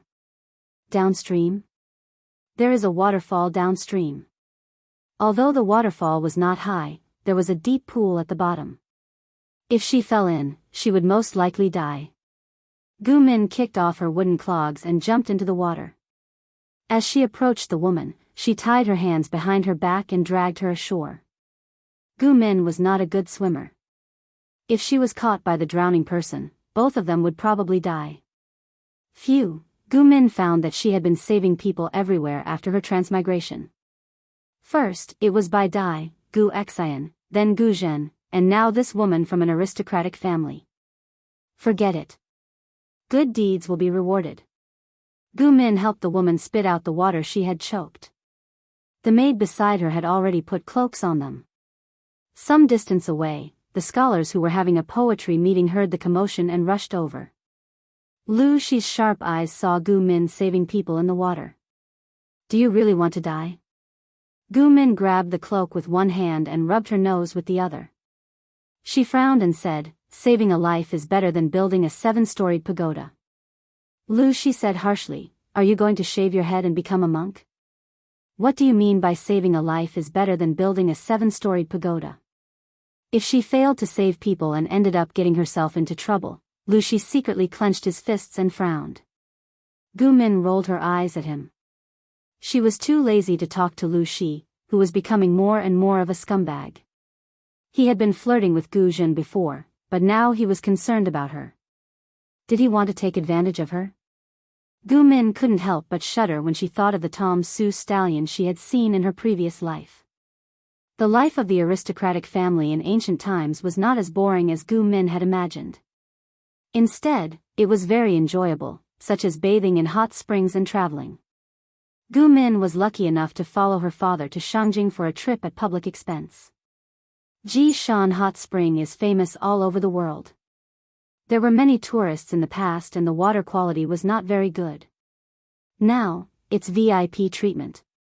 Jishan Hot Spring had been there in her previous life. It had been very popular and attracted a large number of tourists even during the off-season. Gu Min had been there a few times in her previous life and had enjoyed it. However, there were many tourists and she lacked some personal space. Now that she had traveled 300 years into the past, it would be soulless if she didn't try the hot spring. Wonderful, Gu Min enjoyed it very much. When she came out of the hot spring, she heard someone say that there were poisonous snakes in the hot spring. Oh my, what kind of body do I have? I run into trouble wherever I go. Gu Min complained, but she was still very scared. Although she was a brave and silly girl, she was actually quite afraid of snakes. When she was a child, she had been bitten by a vegetable snake. It had scared her to death. Gu Min had never thought that she would run into the poisonous snake. As the saying goes, if the enemy doesn't move, I won't move. Gu Min was in a cold sweat confronting the poisonous snake while she hoped that someone would come to save her. The experience of her previous life had taught her that running away from a poisonous snake was a stupid move. You are usually quite smart. Why are you so stupid now? Why don't you run away? Gu Min had never thought that the person who would come to save her would be Lu Shi. Her legs were obviously trembling with fear, but she still held a stone and threw it at the poisonous snake, scaring it into a corner. Lu Shi felt that it was not a good place to stay for long. He grabbed her hand and dragged her to a crowded place. If I run away, do you think my feet are faster or the snake's? Gu Min asked. It's better to confront it and see who can't hold back first. Lu Shi was so angry that he almost laughed. His young and tender face looked a bit flustered and exasperated. Are you an idiot or something? Gu Min said, you are the stupid one. A bad student had the cheek to call her stupid? Lu Shi hadn't let go of her hand yet, so Gu Min clearly felt that he had increased his strength. It was a little painful. As a tough person, Gu Min didn't say a word and refused to give in. When Lu Shi found that her hand had turned blue from his grip, the blood drained from his face. I'm sorry. After saying that, he turned around and left. It seemed that he was running away. Gu Min looked at Lu Shi's back in confusion and snorted. What a strange temper. I was the one who was taken advantage of, but he acted like a little wife who was bullied. She didn't know when it started, but she found that Lu Shi's illness had become more serious. From time to time, he would show her a complicated look, which made her hair stand. Crazy. When she was 11, Gu Min followed her mother to attend her grandmother's funeral. On the way back, they met bandits. Is the law and order so bad these days? Traveling through time was indeed not a good job. There were always bandits blocking the road and robbing people. Life was hard. If she could travel back in time, she really wanted to hold the heads of those girls who dreamed of traveling to ancient times and slap the water out of their brains. Those who didn't have any fighting skills shouldn't challenge the hellish world of ancient times. It was easy to die. There were 50 servants guarding the convoy, but there were 100 bandits. They belonged to a relatively large group of bandits. First, they launched a sneak attack and killed several of our servants with arrows. Even though Gu Min was good at fighting, she still had to protect her mother and the servants in the carriage. For a moment, she was overwhelmed. When reinforcements finally arrived, Gu Min let her guard down and was pushed off the cliff by a bandit who was pretending to be dead on the ground. Is falling off a cliff a must for women who travel through time? That was too much.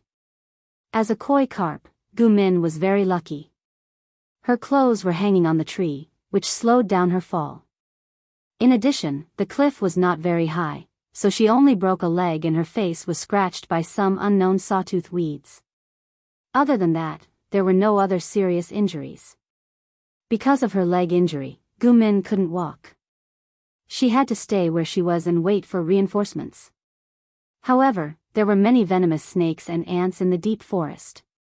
She was scared just thinking about all kinds of venomous snakes and insects. She didn't dare to close her eyes.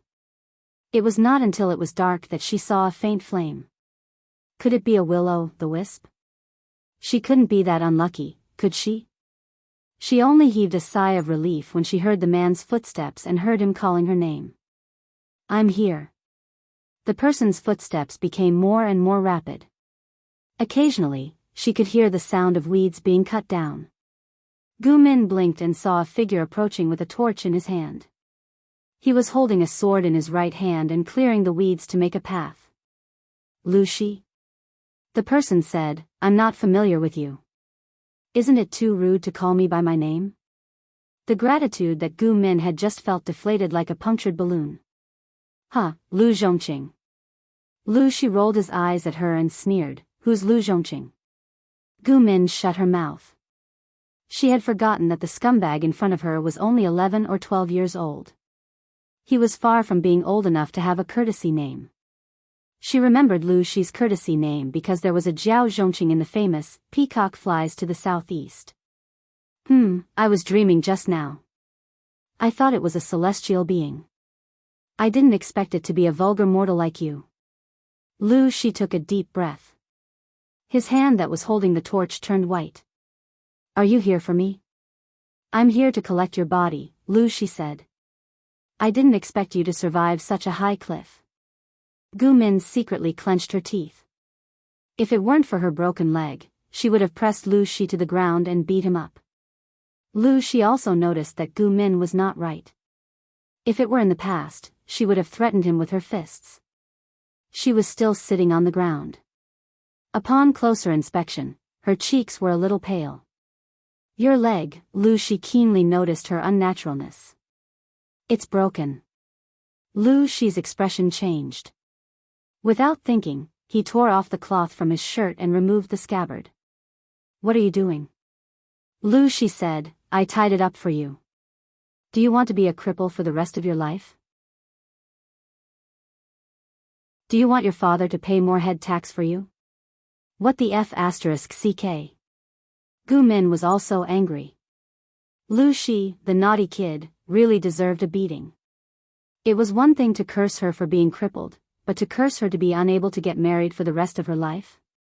According to the laws of Dongqing, if a girl was over the age of 18 and still not engaged, the family would have to pay more head tax. Gu Min said, not to mention a crippled leg, even if both legs and arms were broken, there would still be people rushing to propose marriage. You don't have to worry. Lu Shi lowered his head to straighten her leg and sneered, yes, the daughter of the Gu family. You have a good reputation. Even those famous people who fish for compliments and criticize people all day say that you are more than qualified to be the Empress of the Xia kingdom. It would be good to marry you and worship you like a Buddha. Gu Min said, you sound so weird. Lu Shi didn't say anything. Seeing that some of the cloth was still missing, he tore 2 more from his shirt. How do you even know how to do this? Lu Shi sneered, I keep a disobedient dog in my house. My dog's leg is often broken. You'll understand after some practice. Gu Min was speechless. MMP. F***CKU, Lu Zhongqing. Hold the torch for me. I'll carry you out. Lu Shi straightened her leg and was already sweating profusely. Gu Min couldn't help but sigh. Why were all good-looking men scumbags these days? On second thought, it made sense. If a man wasn't good-looking, he wouldn't even have the right to be a scumbag. Gu Min said, you can go and get him. Lu Shi was unmoved. He looked like he would either carry her out or Gu Min would stay there and wait for death. Gu Min couldn't help but think of a conspiracy. As she climbed onto his back, she muttered, don't tell me you're trying to force me to repay you for saving my life? Lu Shi said in a low voice, shut up. Gu Min said, you're angry. Nonsense. I'll leave you there. This is the season when poisonous insects and beasts appear. Think about it. Gu Min curled her lips and helped him hold the torch. Not long after, they met the servants who were looking for Gu Min. Later, Gu Min found out that it was Lu Shi's idea to look for her. Lu Shi was still studying in a private school. He heard that the convoy was ambushed and she fell off the cliff, so he came to look for her. TSK. What does this guy mean? Gu Min stayed at home for 3 consecutive months, thinking about the intention of Lu Shi's strange behavior. Gu Min laughed, maybe he's in love with you. Gu Min said, nonsense. It's not like he doesn't know his place. Why would he ask for humiliation? She had been in this world for 5 or 6 years. Of course, she knew the status of the Gu family in the aristocratic families. Although it was not as prestigious as the 4 noble families of Dongqing, it was still a big shot. Lu Shi's identity was not worthy of Gu Min's family. It was impossible for the 2 families to marry. In addition, everyone knew that Lu Shi was a bad student. Just as Gu Min said, even if she was crippled for the rest of her life, there would be many people who wanted to marry her. It would not be Lu Shi's turn. They wanted to marry her not because of her person, but because of her identity. Unexpectedly, Gu Zhen's words hit the nail on the head. What? Who did you say went to test my father's words? Time flew. In the blink of an eye, Gu Min was also a 12-year-old girl. According to the tradition of the aristocratic families, she could prepare for marriage at this age. If she didn't choose a good husband now, when the girl reached marriageable age, good men of the same age would already be married. Lu Shi, Lu Langjun. Gu Min finished chewing the snacks and muttered, has he been possessed recently? The maid said, "I've never heard of such news." Gu Min said, "If he's not possessed, then his brain is filled with water. This doesn't seem like something he would do." He knew that the daughter of the Gu family would not marry the Lu family of Hejin, but he still went to test his father's words. Wasn't that asking for humiliation? She couldn't figure it out. Before Gu Min could think of a solution, Lu Shi asked her to meet him. Gu Min went to see him with the intention of clarifying the situation. Of course, she couldn't go to the meeting alone.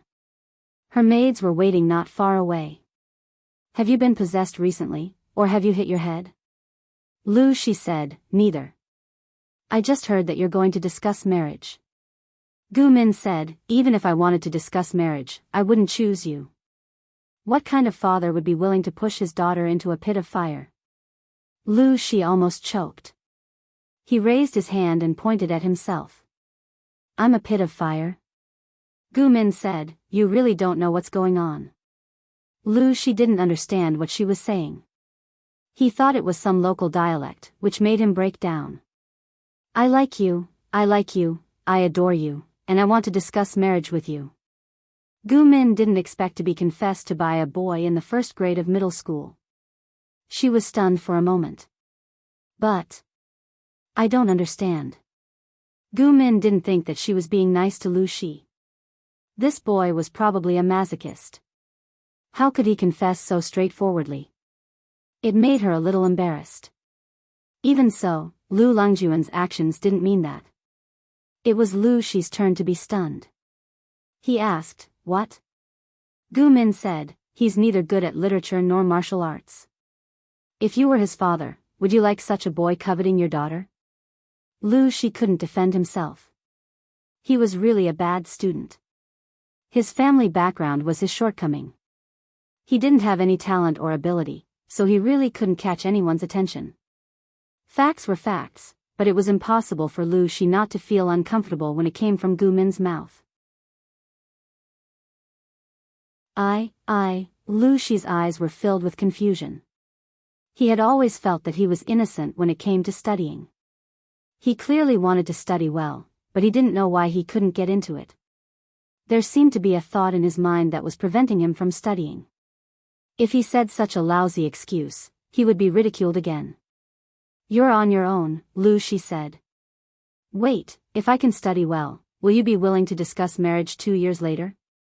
Once the gentry liked someone, it was usually impossible to break off the engagement. Gu Min heard this and muttered in her heart. A natural scumbag.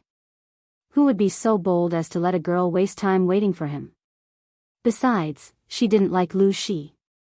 He was really confident. What's the use of studying for 2 years? Lu Shi was 12 or 13 years old. He had wasted so much golden time. What was the use of studying hard now? It was too late.